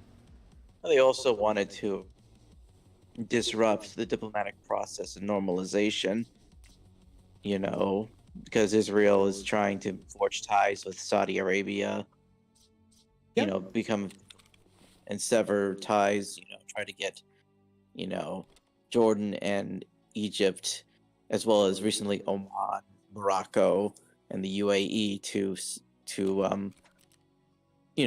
de-recognize Israel and sever diplomatic relations. I mean, the issue with all this is this is what I told Mountain Walk last week, and I'm going to sell this to you as well, Yellow Lantern. You believe in the Bible, right? As a historical record and the truth? Yes. What was the name of the area where we now call Israel and Palestine called? It was once referred to the land of Judea until it fell, and then the Byzantine Empire ruled over. Right. So technically, when the Palestinians claim whose land was it first, is it the Palestinians' land, or since it was called Judea, was it the Jews' land first? If we're going by even the religious context. Well, there were different tribes of Israel that had inherited the land as well. But yes, but they were all but they followed under who? They followed under the Roman laws, who set up the state of Judea. Okay, so they followed under state of Judea. Romans destroyed Judea. What happens when the Romans destroyed the temple again? What did they do? They scattered across the land, and their religion was, in our book, it was destroyed. I mean, the church is Israel in our view. What became rabbinical Judaism reconstructed itself in the 3rd century, and from all accounts, that's not the point. We're not talking about the whole reconstructed BS. We're going by the original source text. So basically, what Yellow Lantern's trying to say is they're fake Jews. No, there's a difference between ethnic Jews, people from DNA from around the Levant, North Africa, and some Europeanized, if you're counting Ashkenazi, Sephardic. No, Ashkenazi Jews came from centuries of inbreeding in ghettos. That's a confirmed fact. Not all of them. The ones that lived in Germany, for example, have a... Okay, but the Bible is a fairy tale book. Why are we using this to determine? No, we're using the Bible as we're not using the Bible as a religious text. We're using the Bible because technically it's recorded. We're using it as recorded stories. We're not using it as religion. Roman records we have from the time. Yeah, but okay. Yes. But we're also using that too as well. Technically, so if we go by the argument of what we were saying, technically the Muslims don't have a claim to Palestine, right? Am I correct? Or what we should call Israel. Therefore, if we go by the original source text, the rightful owner of that strip of land from the river to the sea, quote unquote, air quote, please don't kick me off the website, Susan. I totally love this place. The winner, if we spin the circle, the winner of the Israel lottery is No one's gonna answer the question. I mean, it's not a question I can answer. It's not something I have any input on. Yeah, so technically, So debate over. if I'm gonna, I'll interject because I think you're saying that the people whose heritage, religious heritage or ethnic heritage is Judaism, right? Yes. They are the ones prescribed by the Bible to have that land, right? Because it was their land. Yes, they were the original land. There? Yes. I mean, what do you think about that Yellow Lantern? Depends on how I view the claimant as well. I mean, you have, people would say the Palestinian Christians, and some are like direct descendants of the original inhabitants. But we can agree that the Arabs have no claim to the land. We can agree on that at least. They used to until the collapse of the various caliphates and empires. They lost. But they conquered it, right? The Ottoman Empire ruled over the land. Wait. Yeah, Legend, did they conquer that land from them? Some did. So if they conquered the land, like, does that override a claim from God? Yeah, well, like I said, if we're countering in right of conquest. Okay, so that's the rules that your God would say, right? He said, I prescribe this land for these people unless they get conquered by a more militarily able tribe. Because as it stands, as much as they're not the most popular group in the world, I mean, Israel's claimant is right now based on the fact that they have their state has the stronger monopoly on force. Therefore, that's all fine and good, but you're claiming that your God has no legitimacy in this territory struggle? Well, in my view, of course, I've said before, Israel is the church. The church is what Israel claims to be. It is. So then who gets the territory? I mean, like I said, I would prefer it if it was territory. Jerusalem, for example, back when it was during the Crusades period. But I mean, you guys know my original thoughts is just to blow it all up. I mean, nobody gets at this point. They'll solve the problem, bud. So you think that certain Christians get it because they are are you saying that the Christians are the real Jews in this story, or what are you trying to say? I mean, to be fair, Yelanther, the argument will now become, what do we do with the Dome of the Rock? Because technically they built it over the original Solomon Temple. Do we have to just get rid of that too?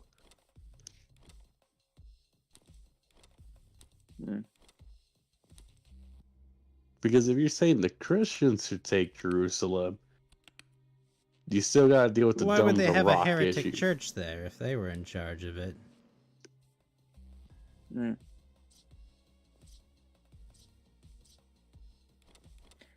I feel like I said, this discussion will get too circular because, Palestinians, some Jews claim historical evidence for this. They also view, they're also now trying to claim that Jesus was a Muslim, though. So no, I mean, we all know that's factually wrong, but well, Muslims consider Jesus to be one of the prophets, but not the Son of God. I thought he was God. Wait, what? Yeah, so in the Quran, the story of Jesus is recounted, but we would say to him that, he was crucified for us and our sins, but he came back to life. Muslims believe that Jesus never died, and that when he was supposed to die on the cross, he actually ascended into heaven. That doesn't make any sense whatsoever, but then again, that whole religion doesn't make any sense to me whatsoever. Wait. So you're saying he got hit by a truck before he went to heaven? Basically? No, he got isekai'd? Is that the Muslim conception of Jesus? Is that he literally got isekai'd to heaven? I mean, we're getting a Harley Quinn isekai, but that's a whole different story. Oh god, no, I can't. I just can't. I can't do a DC talk. I can't. I don't have enough hours in the day. Please no. that's my domain. Yeah, Even we're then, not doing a DC talk. Holy shit. I don't like them that much. Okay. All right. So Muslims say no. You guys are insane. This is a crazy story to say that God reincarnated himself to know he would die, and then that apparently washed everyone of crimes they hadn't committed, right? Because that's insane schizo talk. But okay. No, but we need to walk around the stupid rock 10 times around to ascend to heaven, though. Oh my god, it is. I do think that's. I don't know. I think that's hilarious, but it's also it's so silly. But yeah, I like traditions. Traditions are cute. But okay. So all right. All right. Where were we? Okay. So you're saying that Geeky says religiously Jewish people are the inheritors of Judea and should have it, and Yellow Lantern's argument is that those aren't real Jewish people, so they therefore should not, or there's enough of them that aren't real Jewish people. So, but anyway, Christians should inherit it anyway because Christians sounds are like the a true... captain's. Sounds like a Black Israelite talk. They're not the real Jews. Well, yeah, I mean, you're saying that you're saying that Christians are the people that became Jew. They were the Jews and chosen they ones. became the Christians, and they're still the chosen ones, and that it's a misinterpretation that modern day rabbinical Jewish. I think that's how you distinguish between regular, or I guess biblical Jews and current Jews, is by calling them rabbinical or not. So that distinction. All right. So. All right. I mean, to be fair, the Jews only killed Jesus because they wanted a different savior. I mean, they killed him because he was a heretic, right? Like he was literally saying their religion was fake and gay. That's why they killed him. I mean, like I guess I understand, but yeah, I don't agree with it. But okay. All right. So. Well, I mean, it wasn't just that. I mean, the whole purpose of, with the New Testament, New Covenant formed, there was no need to I mean, it's a new sacrifice. grift. Everyone comes up with a new grift. It makes sense. You got to change things up. You're not in charge of conquest, and because you can't just kill your enemies to make them convert, you have to change up your tactics. It makes sense that you change your tone, I guess. And besides, I mean, I guess the best thing was we no longer have to get circumcised. Yeah, circumcision's pretty barbaric. Okay, so do you, Yellow Lantern, in a vacuum, take out all the real world politicking and shit. Who should be the rightful owner of Israel? Who should be? Yeah, who should be there? Who should occupy that territory? A state under the jurisdiction of the Patriarch of Antioch. Okay, so you're Sky Daddy. Gotcha. All right, cool. Realistically, though, I will allow synagogues and mosques and their sites. Yeah, but you want to be in charge. I get you. You want to own it, and obviously you would ban other heretical religions, right? Otherwise, you would say that your religion is toxic and letting invasive influences in it, right? Well, I wouldn't let things like Mormonism or the What's wrong with Jehovah's Mormons? Yeah. What's wrong with Mormons? Argument. Mormons are just like Christians. They took Judaism and changed it to their needs. Like they did the same thing you guys did. You're complaining because they're more modern? They literally did the exact same thing Christians did. Yeah, they just It's like the exact same thing Christianity did. They saw Judaism and like, no, we'll take this and change it a little. Like, that's literally what Mormons did. They said, we like Christianity, we're going to change it a little. You did what the Muslims did. Oh, we kind of like Christianity, but we're going to change it to make it fit our Arab culture. Like, that's the exact same thing they all did. They all do the exact same thing. They just all copy each other because everyone has that basis and they can build off it. The only difference is that Mormonism was founded in America. I guess it's more modern, and everything modern is bad. But okay. But like they did the exact what's so bad about Mormonism? How, like, I don't understand. Like, so Judaism is okay, but Mormonism is bad? Like, isn't it all heretical nonsense leading people astray and damning them to hell? Correct. I find these religions to be so false. Then why would you treat Mormonism different than Judaism?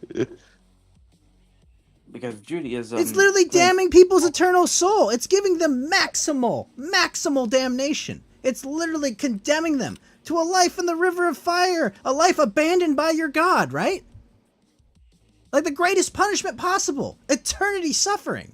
And you're telling me that you distinguish between Mormonism and Judaism?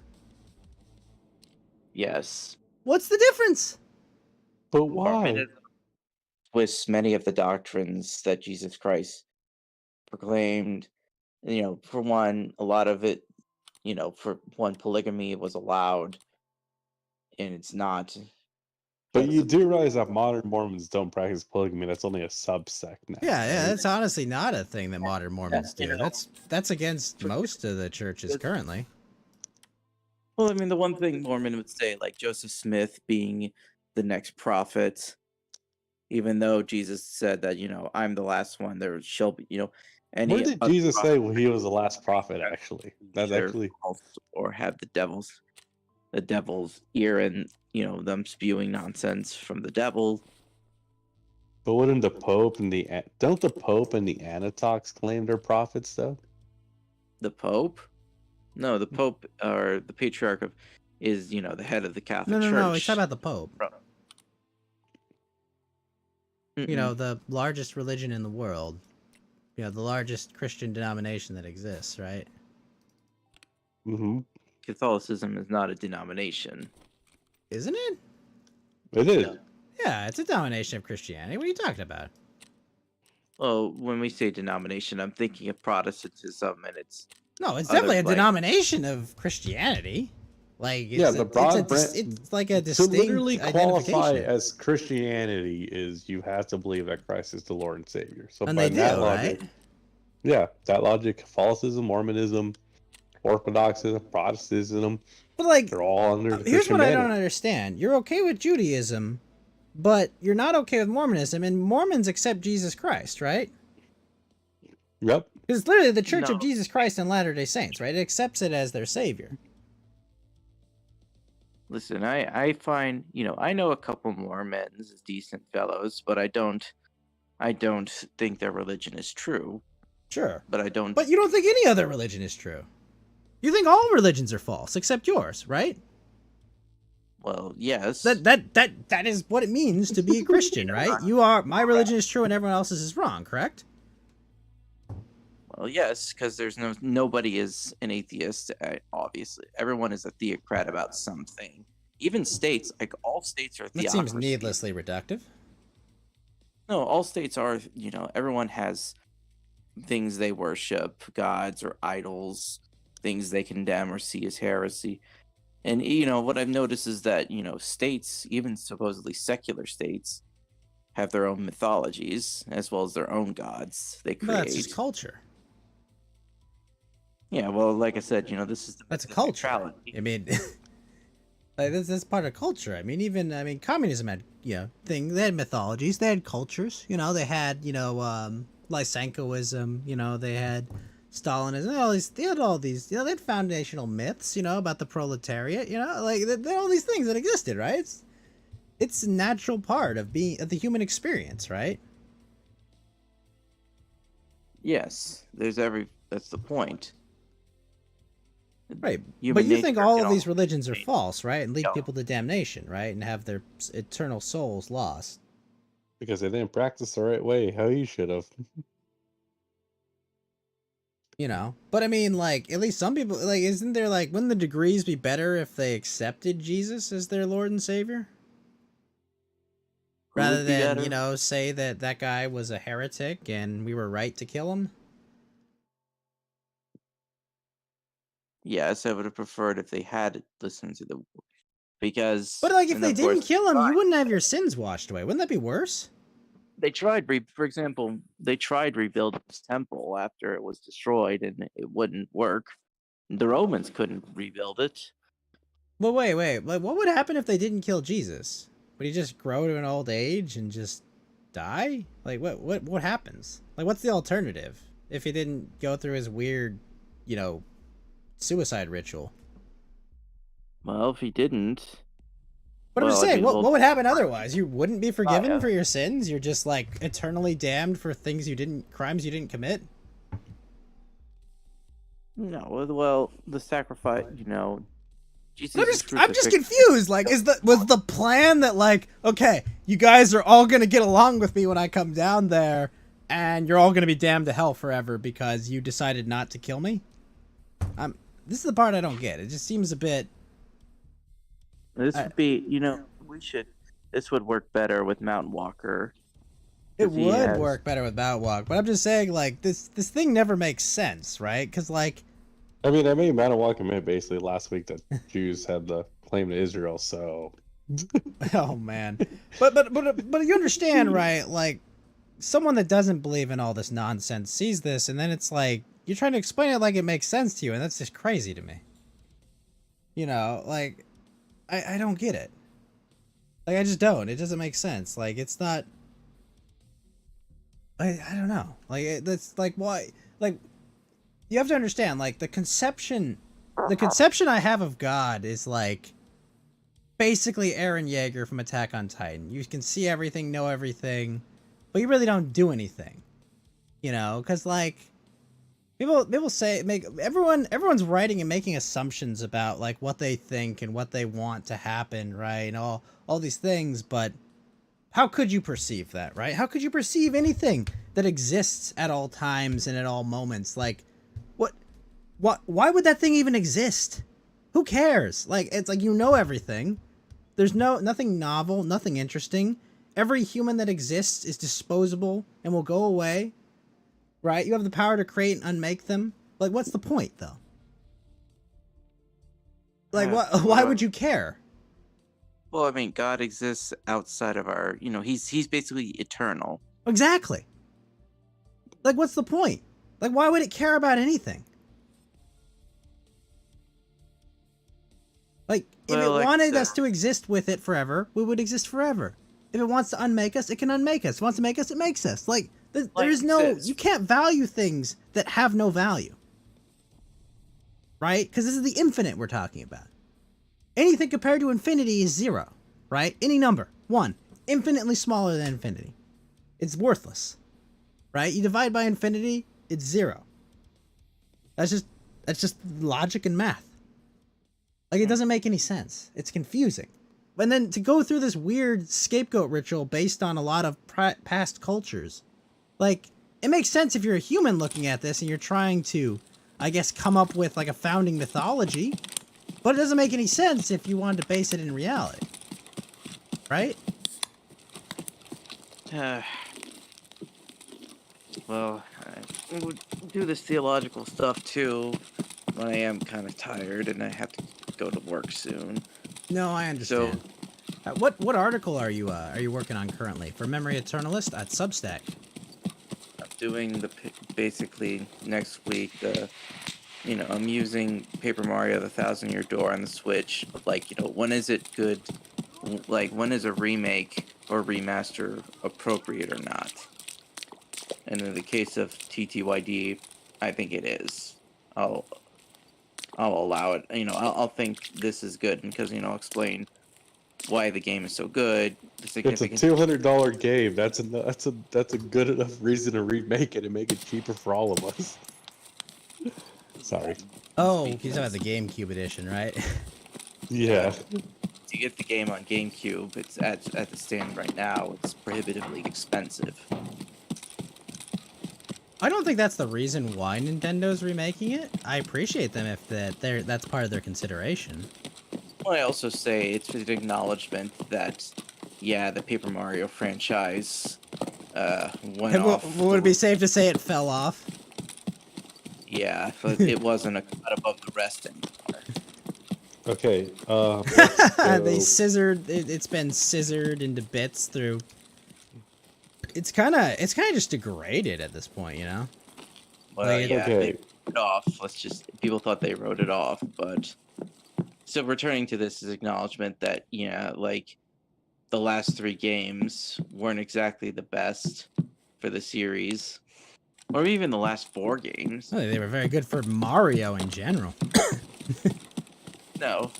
Well, because I'll basically, I don't need to go over. I won't ponder too long on the history.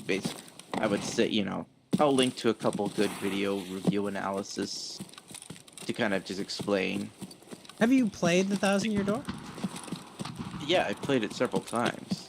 Pretty excellent game. 1,000-Year Door Paper Mario game on the low end is going for $100, and that's the original run. If you want a player's choice run, that is also going for $100, and that's with manual included.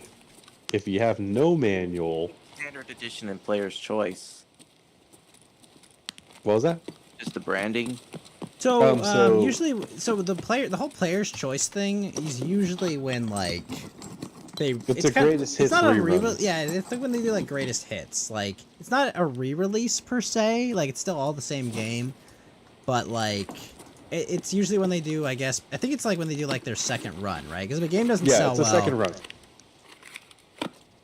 But yeah, and you'll see this with a lot of games as well. It's basically like greatest hits for PlayStation. I said Nintendo's doing greatest hits is the exact analog I would use for it as well. Except depends who you are. Some people like the greatest hits versions better because of the cover of the green cover sleeve for PlayStation or red. Yeah, it's really because it's like like for the collectors, right? Like the big money ones, like obviously you want the original copy, new in box, unopened, but like. There is some novelty to the greatest hits ones as well, depending on how much they ran of that print run, really. Yeah. But yeah. Okay. So, I mean, Paper Mario is definitely an interesting thing, because like for me, I'm like, the graphics like are timeless, When I played the Super Mario RPG, right, and they show that opening scene with Peach being kidnapped by Bowser. That was fantastic. That was a massive, massive improvement over the original. The cutscene, the in-game cutscenes they have, the environments, all of it looks great. Like, I think that was an absolute slam dunk for Nintendo to remake Super Mario RPG the way they did. For Paper Mario, I don't know. I'm gonna be honest, because like it's like I think they're just giving it a, they're not like they're keeping the same art style. Oh yeah, no, I don't doubt that they're keeping the same art style. I'm just curious how much like you're gonna like get out of it, if you know what I mean. Well, because the crazy part is a lot of GameCube games still hold up to this day. We think like Wind Waker and stuff like that, right? Like it's like Wind Waker. You play Wind Waker today, it still looks good. Yeah. Super Mario Sunshine. Super Mario Sunshine looks fine, right? Because it's it's not like hyper realistic, right? Like most Nintendo games, right, don't have a focus on hyper realism, especially in the GameCube era, because it's usually old tech, right? It's like last gen hardware. So, compare that to like, oh hey, this was on the Super Nintendo. Like it's like. Yeah, it's like going from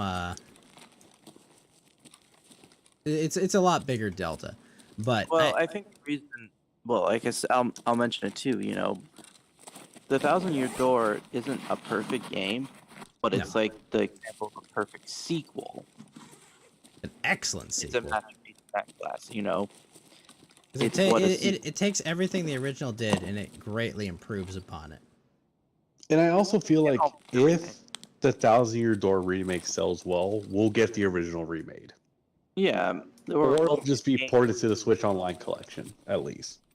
Or like, as far as new games are, new Paper Mario games, they'll want to, any newer Paper Mario game will want to be closer to the 1,000-Year Door style of gameplay.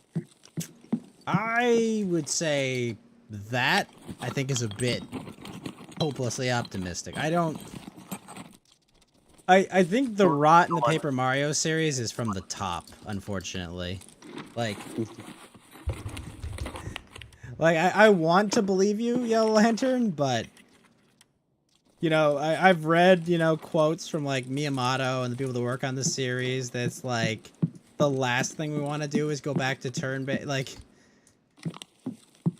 You know, like there's some great things about having insular Japanese devs make your games, but you know, changing based on consumer patterns is not one that I would hold out hope for, I guess.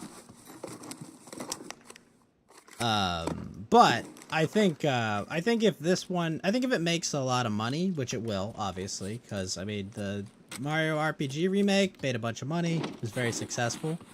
I definitely think we will see a remake of the original Paper Mario as well. I don't think we'll see a remake of Super Paper Mario. I feel like I don't feel like that's the happening. Wii one, right? Mario, isn't it? I mean, Super Paper Mario is a very experimental game.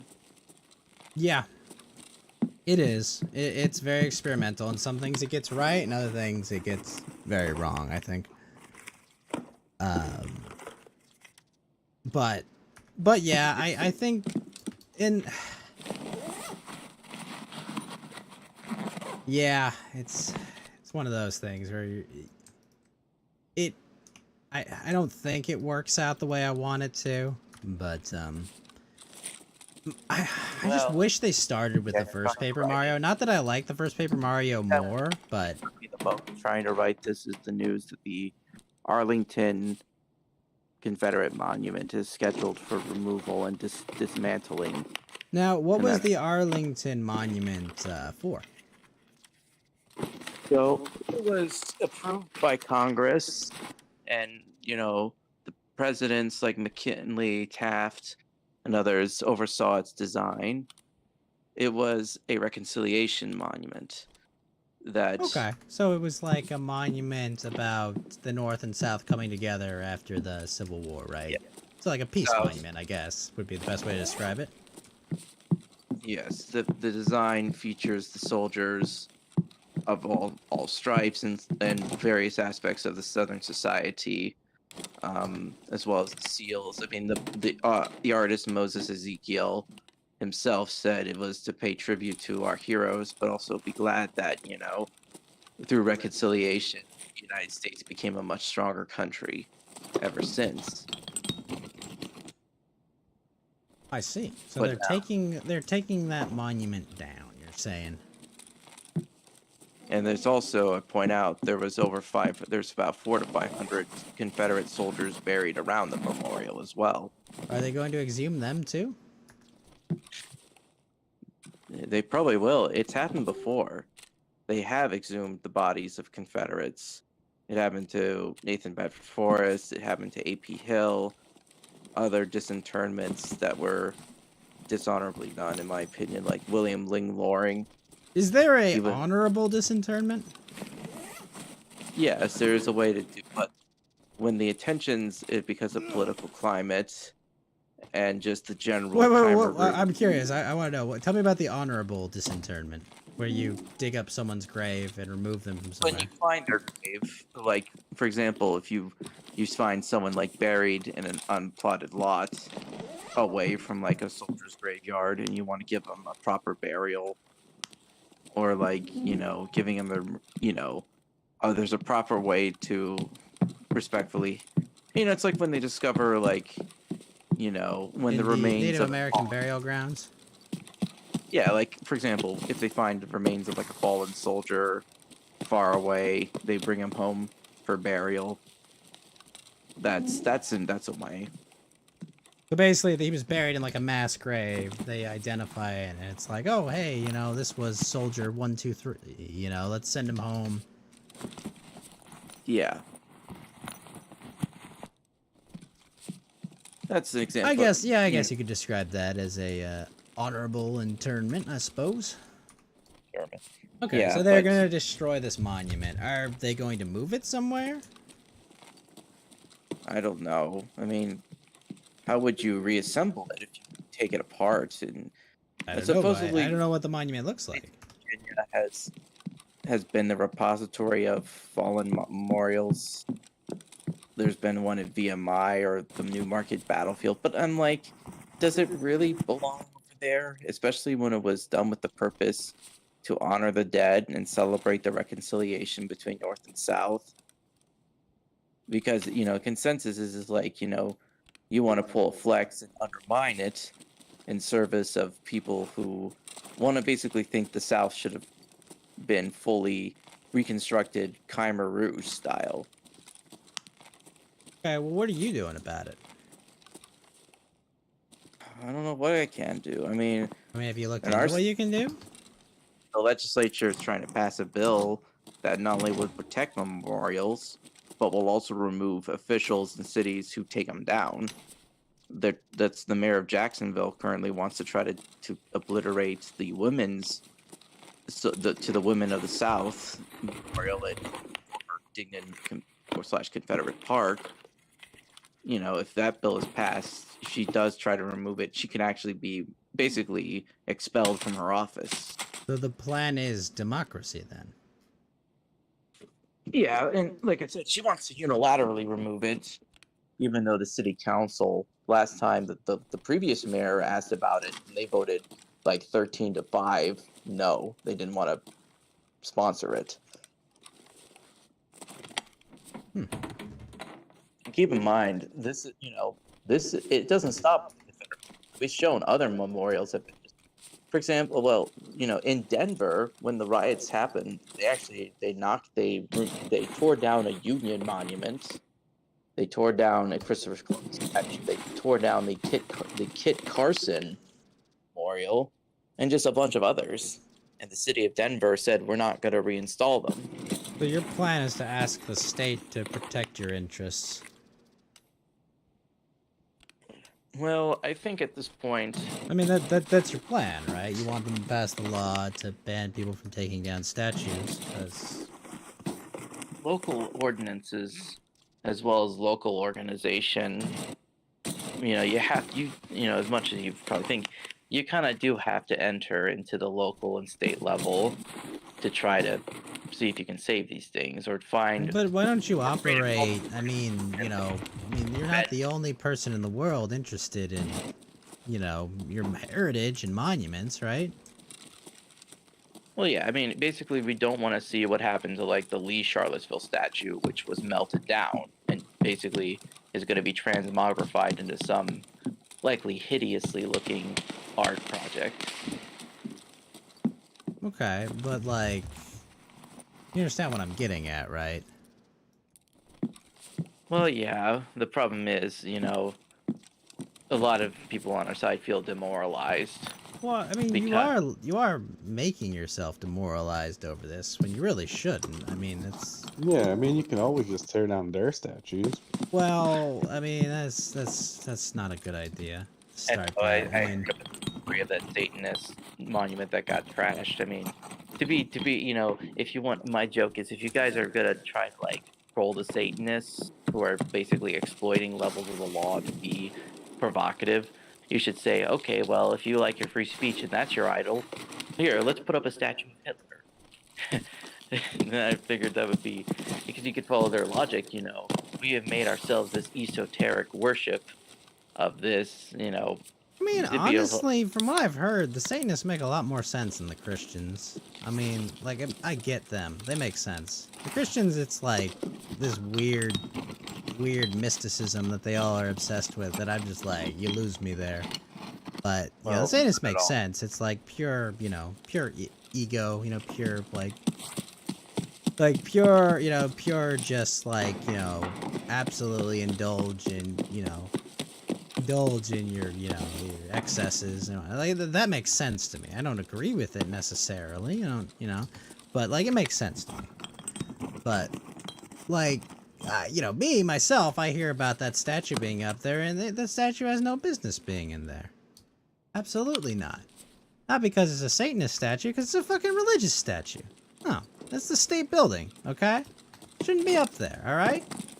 I don't see a Christmas tree as a religious ornament. A Christmas tree is a cultural thing. It has nothing to do with Christians or Christmas. It's just Christmas. The fucking holiday we all celebrate. A wonderful holiday we all celebrate with our family. Like it other people assign different meaning, but like Christmas basically is non-religious to me, but a statue of Baphomet, that's fucking very religious. Like, what the fuck, guys? The state capital. So, you know, the statue should have been taken down. But it should have been taken down by adult lawmakers going, no, we have rules here about separation of church and state, and they should be followed. You know, but...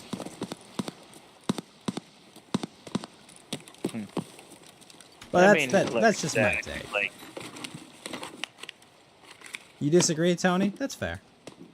yeah, it depends. Like, I think there was, you know, it's just one of those, you know, the way the whole debate's framed, and you know, the way the laws have been stretched and warped. This has been a bit of a... I don't think the laws have been stretched anyway. I think these people are just following whatever rules they want, you know? Yeah. It's kind of like, you know, but then, I mean, like, look at Harvard, you know. The president is still okay, there. so the Harvard story... Harvard is so different, though.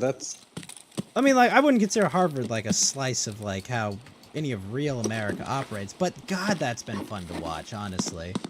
That's just a diversity hire. That's so much fun. Really it's bad. like, oh my gosh, look at how proud we all are. The first black woman president of Harvard.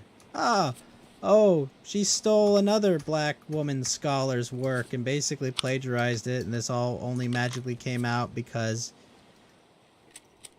you know, because there's a hot button issue that she was questioned on, and, you know, she gave obviously dumb answers that have put her in a bind. Because, you know,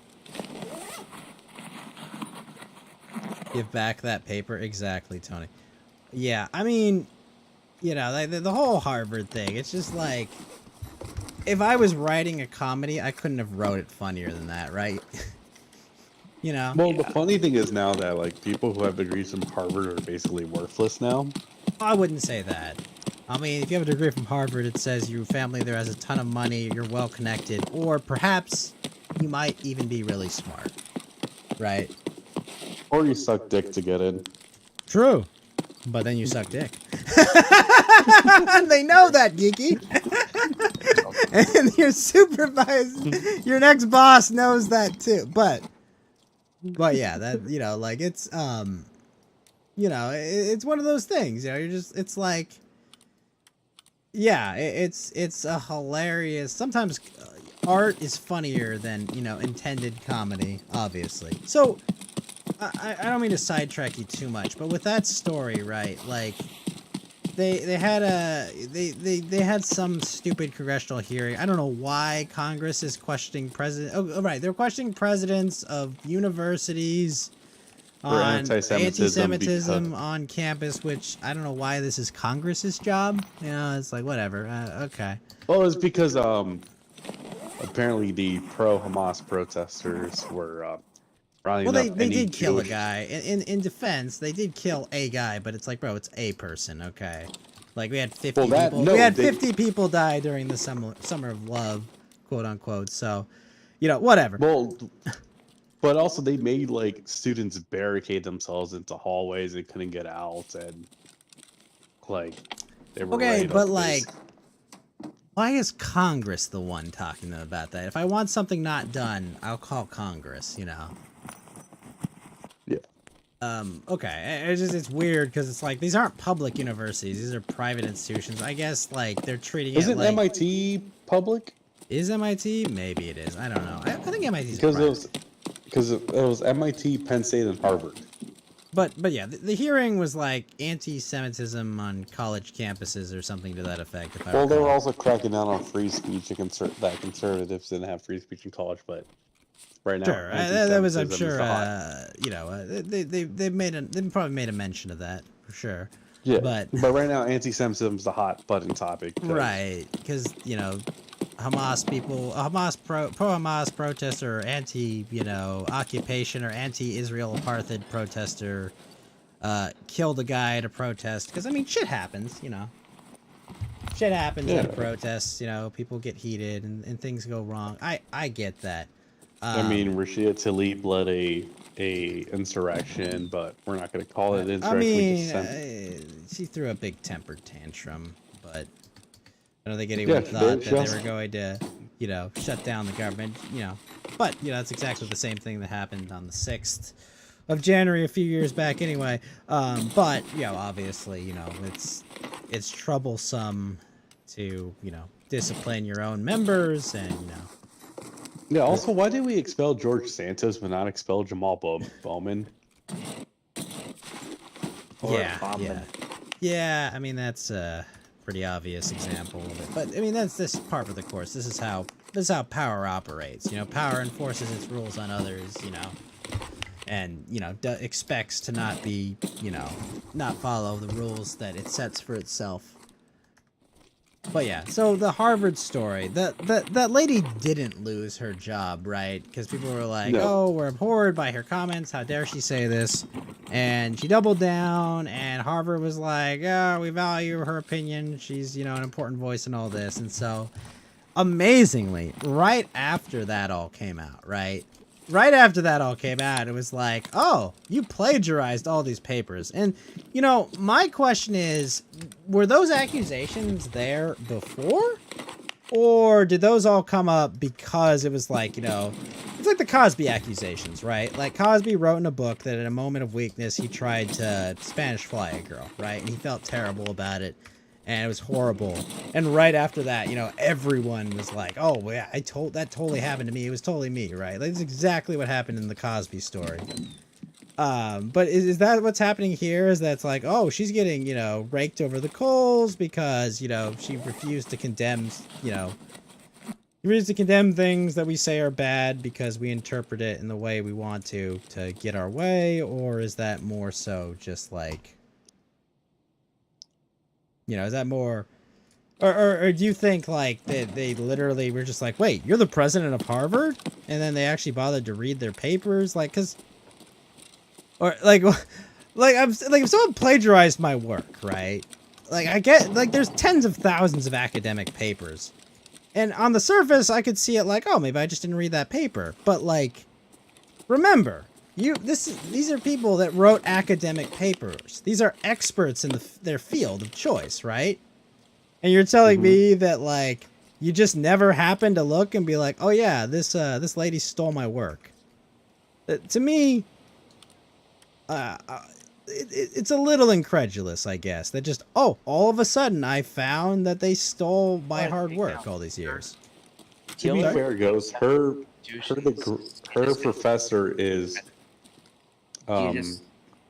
One at a time, guys. One at a time. All right, well, this is my final thing on this one thing. If you want to take down Harvard, you can't do a Saul Alinsky style takeover because they know the tactics and will just generate like an immune response. Really, the whole thing is like you would have to basically say to the where. Who's trying to take down Harvard? Not only do they, I would say they're forced to swallow the debt they put on. Wait, who's trying to take down Harvard? Well, as if like if you wanted to like get rid of the problem, all this plagiarism, all this DEI stuff, all this stuff, you would have to basically discredit the institution as a whole. And the thing that would start that would be businesses and other ventures, lawyers basically not refusing to hire Harvard But why would graduates. they want to take down Harvard? But that's already started. Wall Street already said they're not hiring any Harvard graduates anymore. How long do you think that's going to last for? At least until the end of the conflict. But from things the way are going, we're probably going to have this conflict for at least 5 years. No, not 5. Probably, I would say more like maybe a few more months. Like until the next election or when somebody grows a pair of balls and nukes them. But okay, so wait, you think the conflict's gonna go on that long? No, oh come on! They will definitely use war as political gain for Biden to get reelected. I'm not saying they wouldn't do that, but like, what's there to do even? I mean, like, they've already like you're talking about occupation that long, right? Like, I mean, come on, they're in the center of fucking like South Gaza right now. Like, the only way this extends is if foreign powers get involved, and why the fuck would anyone do that over, you know, a bunch of people they don't even want? Like, you know, they wouldn't even let in their country. Well, the Arabians are trying to convince the U.S. to take all these Palestinians. Well, yeah. I mean, and they just don't want them there, and they've been there, and they've been a thorn in their side for so long that, be two birds, one stone. But, like, I'm just saying, I just don't... How can it go on, right? I mean, what's there left to do? Like, I mean, you guys talk about, like, Ukrainian casualty numbers, like... Like, no, I mean, they're fucking drone striking a bunch of people in tunnels. They're talking about flooding them out with water. I mean, how long can you keep that up for? Well, until they believe their religion is bullshit, because they're literally fighting for religious means. Sorry, say again? I gotta run, guys. All right, Yellow Lantern, you have a good night, sir. That's Memory Eternalist on Substack. The next article being about Paper Mario: The Thousand-Year Door. When is it good to make a remake? And was it a perfect sequel? Well, more like the significance of why it's remaster, and like talking about when is it okay to remake a game. Okay, when is it okay to remake a game? I feel like time's definitely going to be a factor in that question, too. Yeah. We all remember the GTA remakes. Oh, God. I'll probably bring up those an example of a bad remaster. Yeah, I think that definitely should factor into that conversation. Because, that's, that one blew up in their face. But yes, okay. Memory Eternalist on Substack. You have yourself a wonderful night. Oh. Yep. Thanks. But anyways, Ghost, the reason why nobody found out that she plagiarized because her... I don't know what her studies were.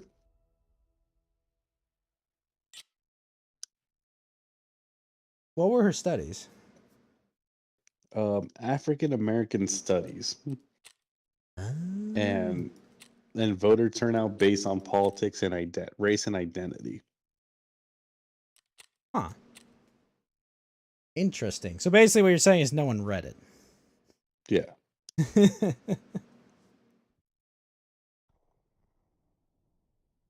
I'm shocked by this information.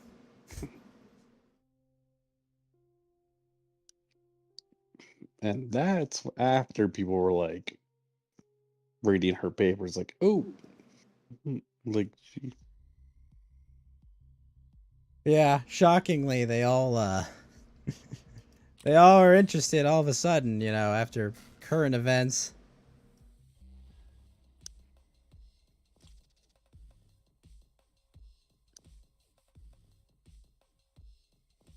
Interesting.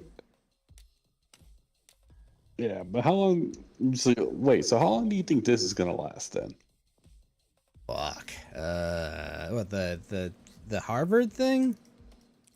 Well, the Harvard thing's basically done. Yeah, we're more or less done with it. I mean, it's pretty much over. Like, I don't know. I don't. How much longer can this go on? I mean, like, at the end of the day, real America doesn't really give a fuck. What's going on at rich kids summer camp? Like, we're being honest with ourselves, It's like, what is Harvard to a normal American? It's fucking rich kids summer camp. It's daycare. It's daycare for the elites. So, like, people, they'll make noise about it. Wall Street will posture about it. But at the end of the day, is anything actually gonna happen there? I don't know. I don't think so. I don't think we're gonna see like major changes or things like that happening. I think it's just gonna flame out. It's gonna be like, oh my gosh, everyone's gonna be outraged for a couple more weeks, and it'll blow over. That doesn't mean that what's her name isn't gonna get fired. They might, but I think it blows over. Yeah. Now the question is, how long does Israel Gaza still keep going? It's a good question. I would say 2 months. You think 2 more months? I think that's about. So in February. Yeah, I think come February we're done with this. I mean, they can't sustain these casualty numbers for that long, and you know, I mean, like fucking, and the Israelis making like TikToks of them killing them. I mean, like it's not. They're not in a great place, you know. They've got spirit to fight, but they've also, you know, they're also getting shit on pretty hard. So, yeah, I don't see this lasting too long. What do you think? What's your prediction? I mean, my prediction is because we're funding both sides of the war, we'll go until the election. We've already had A good guess. we've already had mask off slips on both sides saying like, hey, yeah, we're gonna go to war, like we're gonna go back to the Middle East, or we might go to Ukraine, or we're gonna go to Taiwan. So get ready. I mean, Joe Biden just funded another $200 million to Ukraine like a couple days ago. You know, I feel like I should have like a Ukrainian bride or something from this by now. Like, do I get a free Subway sandwich by the end of this? Like, what's up, man? Yeah, like seriously. Like, what do I get out of this? Come on, guys, help me out here. I mean, like I said, I don't know. I mean, Newsom. If Biden doesn't make it to the end of his term, they already voted to formally impeach him, which was stupid. I mean, just let him finish out his term. Nobody wants a President Kamala Harris. If anything, they'll just reinvigorate the Democratic voters. RFK is not going to do anything. Maybe steal one state. Yeah, I mean that's kind of where I see things panning out as well, Gigi. It's just like there's just nothing, you know, it's pretty lame, you know. Politics used to be fun. Yeah, like everyone was all excited for 2024 to be like because it would have been better if Trump got his reelection. 2024 would have been so much more entertaining because we would have been both sides going at it. Oh my gosh, dude! I you know, like in the grand scheme of things, you know, if we get the good ending in 2024, like I think we're overall better, right? Because like we've kind of just weathered a bunch of shit. Like we've made it through this, you know. We haven't gotten directly involved in wars, even if the world is fucking conflagrating around us because of, you know, obvious reasons of American impotence and other shit. But like, oh man, yeah, 2028 is a terrifying time to think about, you know, no matter what happens in 2024. Like what? Now the question is, if Trump isn't able to run for circumstances, would you take a President DeSantis or Vivek, or you're I mean, I would not vote in that election. Like, I would just be no. I mean, like, sorry, like we've got much bigger problems there. You know, it's like, I'm sorry, you've just usurped the entire process. You know, like you know, I like. What would be the point? Like, oh, here's the guy I'm allowed to have. Like, oh, cool, I can just, you know, meekly accept whatever corporate candidate that I'm allowed to vote for. Now, 2028, let's say Trump wins 2028. Do we get DeSantis in 2028 or no? That ship has sailed, bro.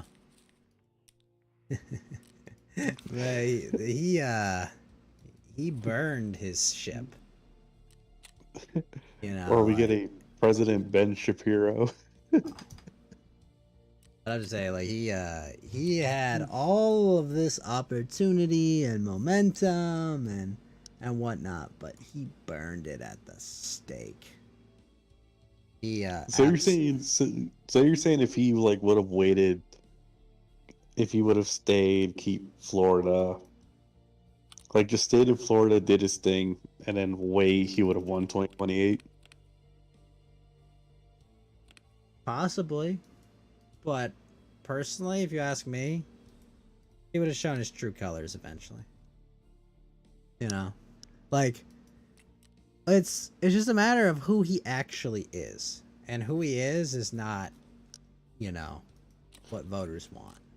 You know, he's not. He can't be what he's not. You know, it's like.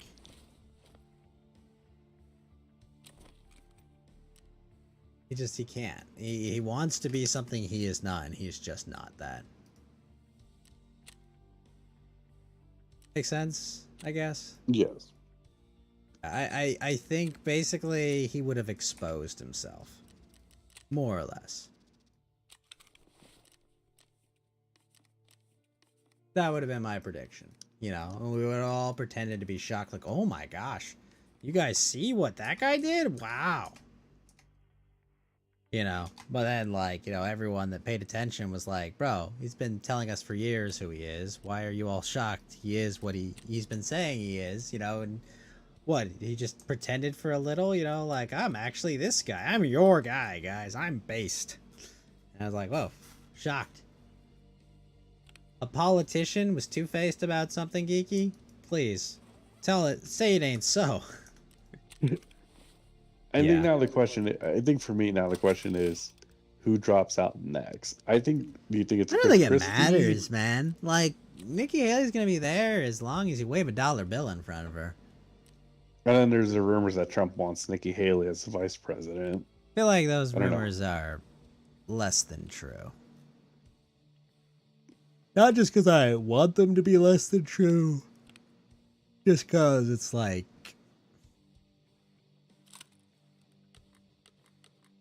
okay, tell me, who is... Like, what is her polling? Like, 5% or less than 2%? Like, who's the voter that Nikki Haley secures for you? Suburban moms. Does it, though? Does it win the suburban moms?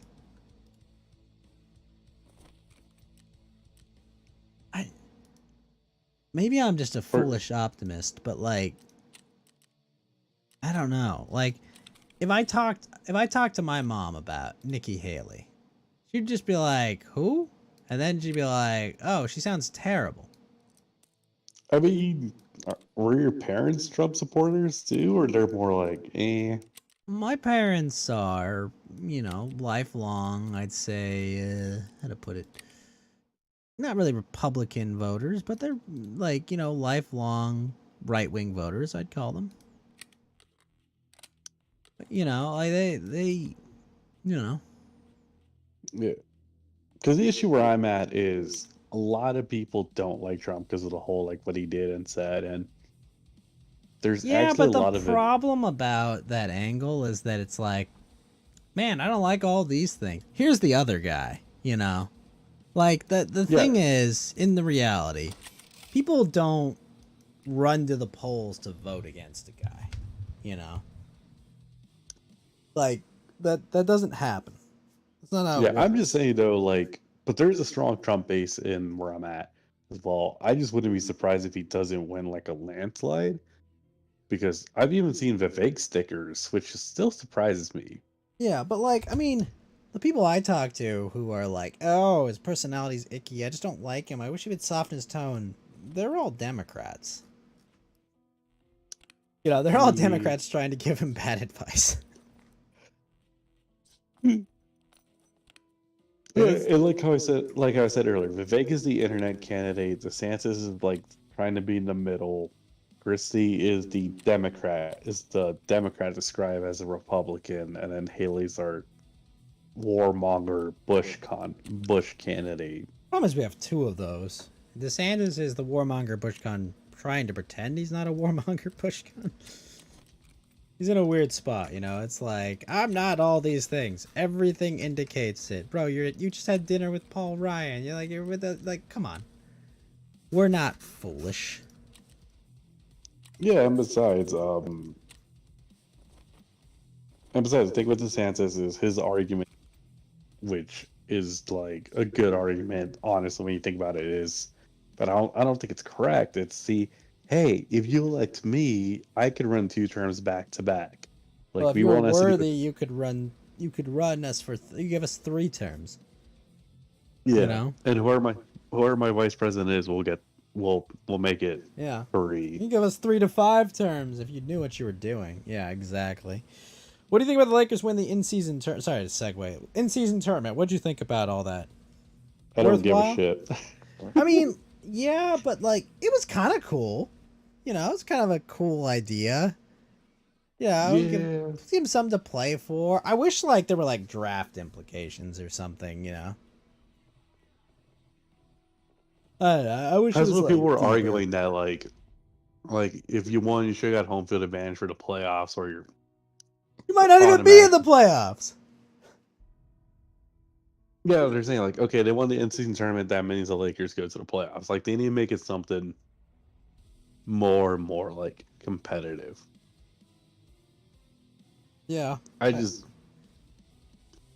Yeah. a banner's nice, but I don't really care. I mean, it was nice. It was competitive. You know, like they played. You know, it was like an all-star game where they actually tried.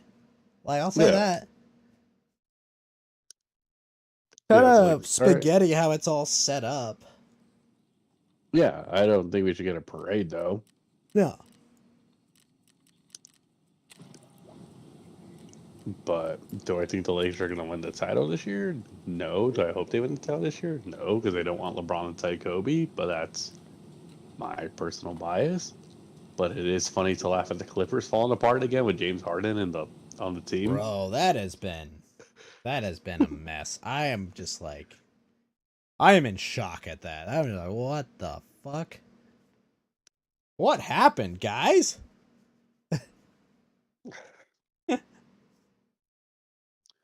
James Harden, get ready to learn some Chinese. Oh boy. I know you're right. I am a little disappointed though that we didn't get fat suit James Harden. That's always my favorite arc. Do you remember that, Ghost? Yeah, I remember. You know, but you know, that was the other story I heard. The Dwight, you told me, was it you that told me about the Dwight Howard story?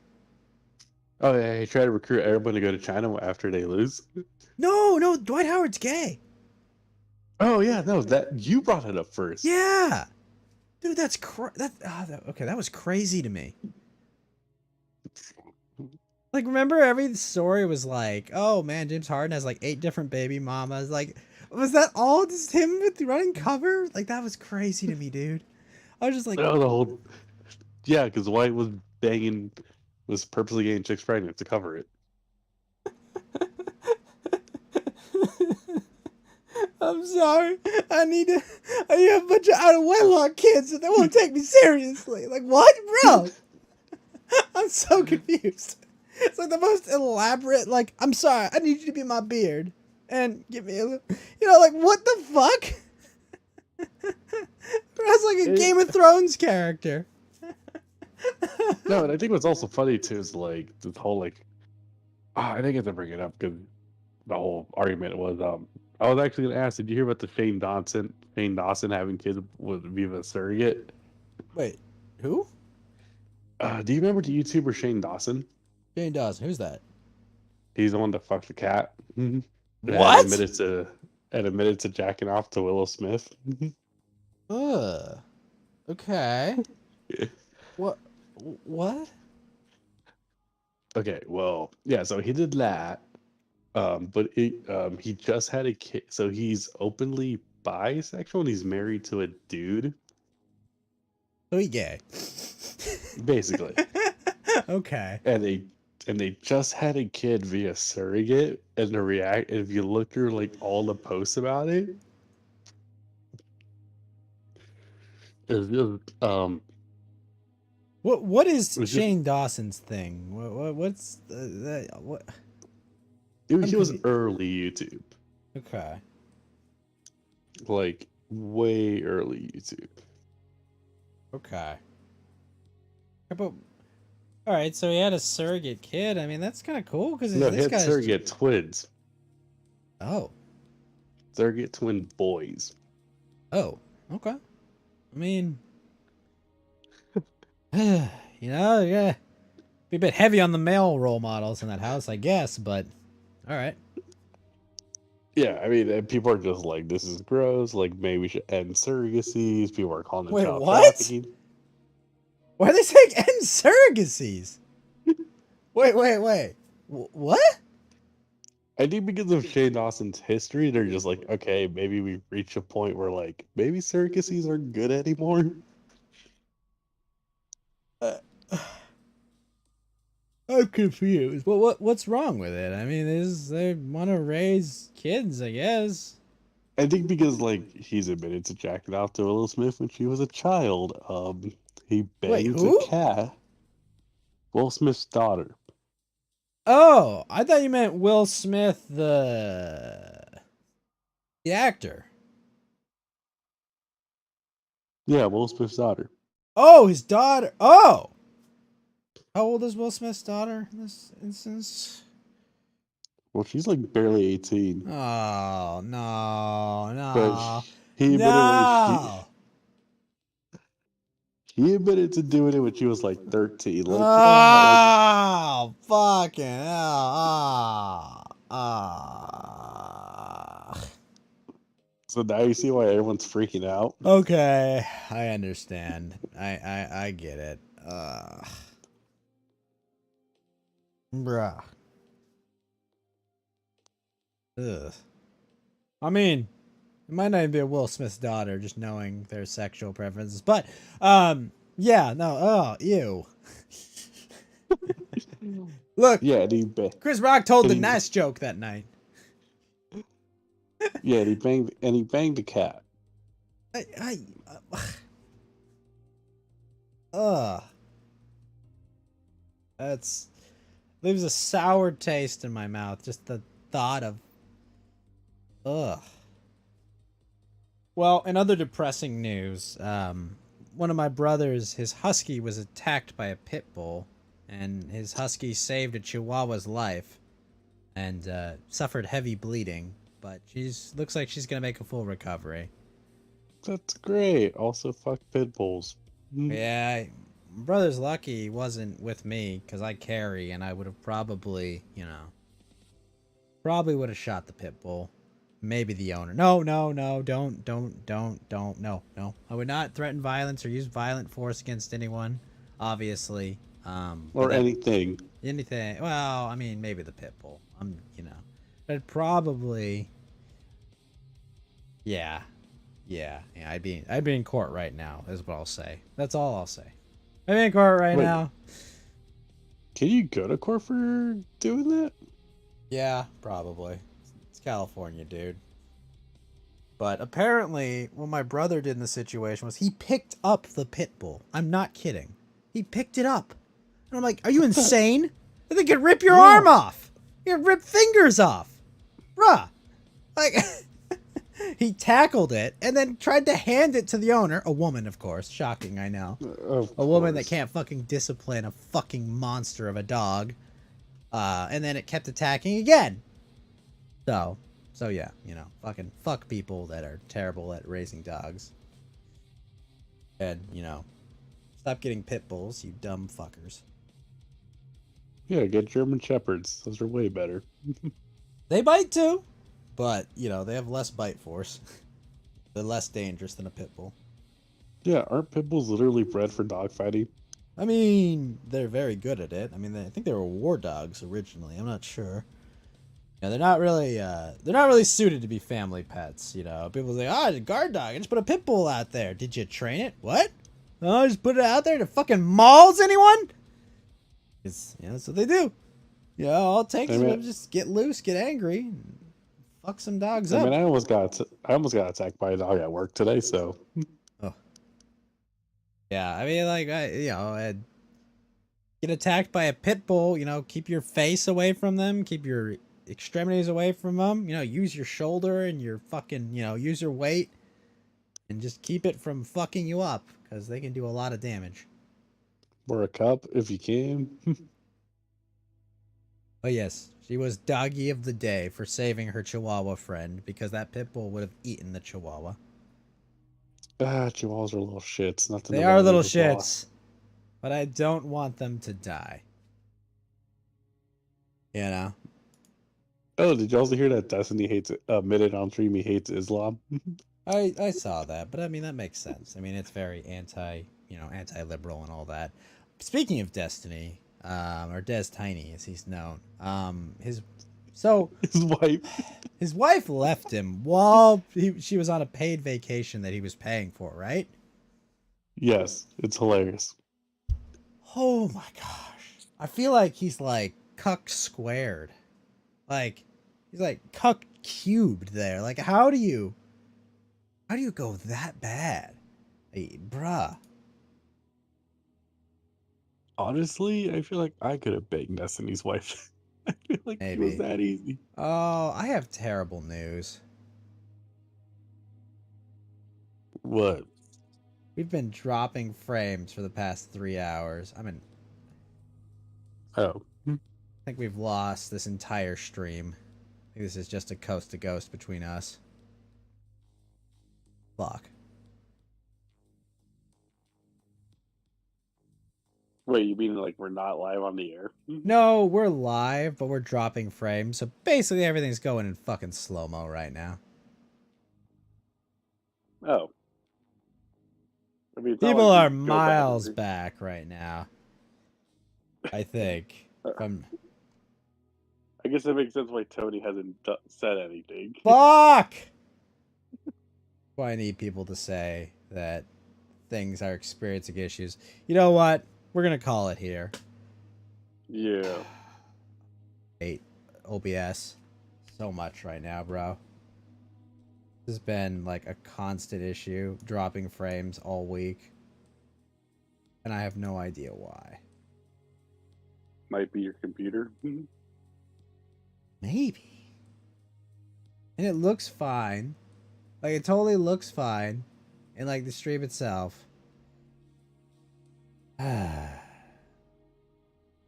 Fuck. Fuck! Oh, well. Alright, Geeky. I guess anything you got to say before we finish up the stream?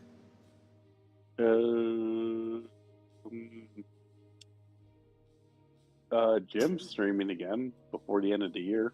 Oh, that's right. That's tonight. Well, tomorrow, but tonight. Yeah. Do you think it's his last one? I hope not, but I'll be watching. Yeah. Alright, Geeky. You have a wonderful weekend. Exactly. And you said next week is... Next week is Book of Mormon. Ooh, that'll be fun. Yes. Yes, I should. Alright, later. Later. Alright, chat. I'll be back once I fix my fucking stream.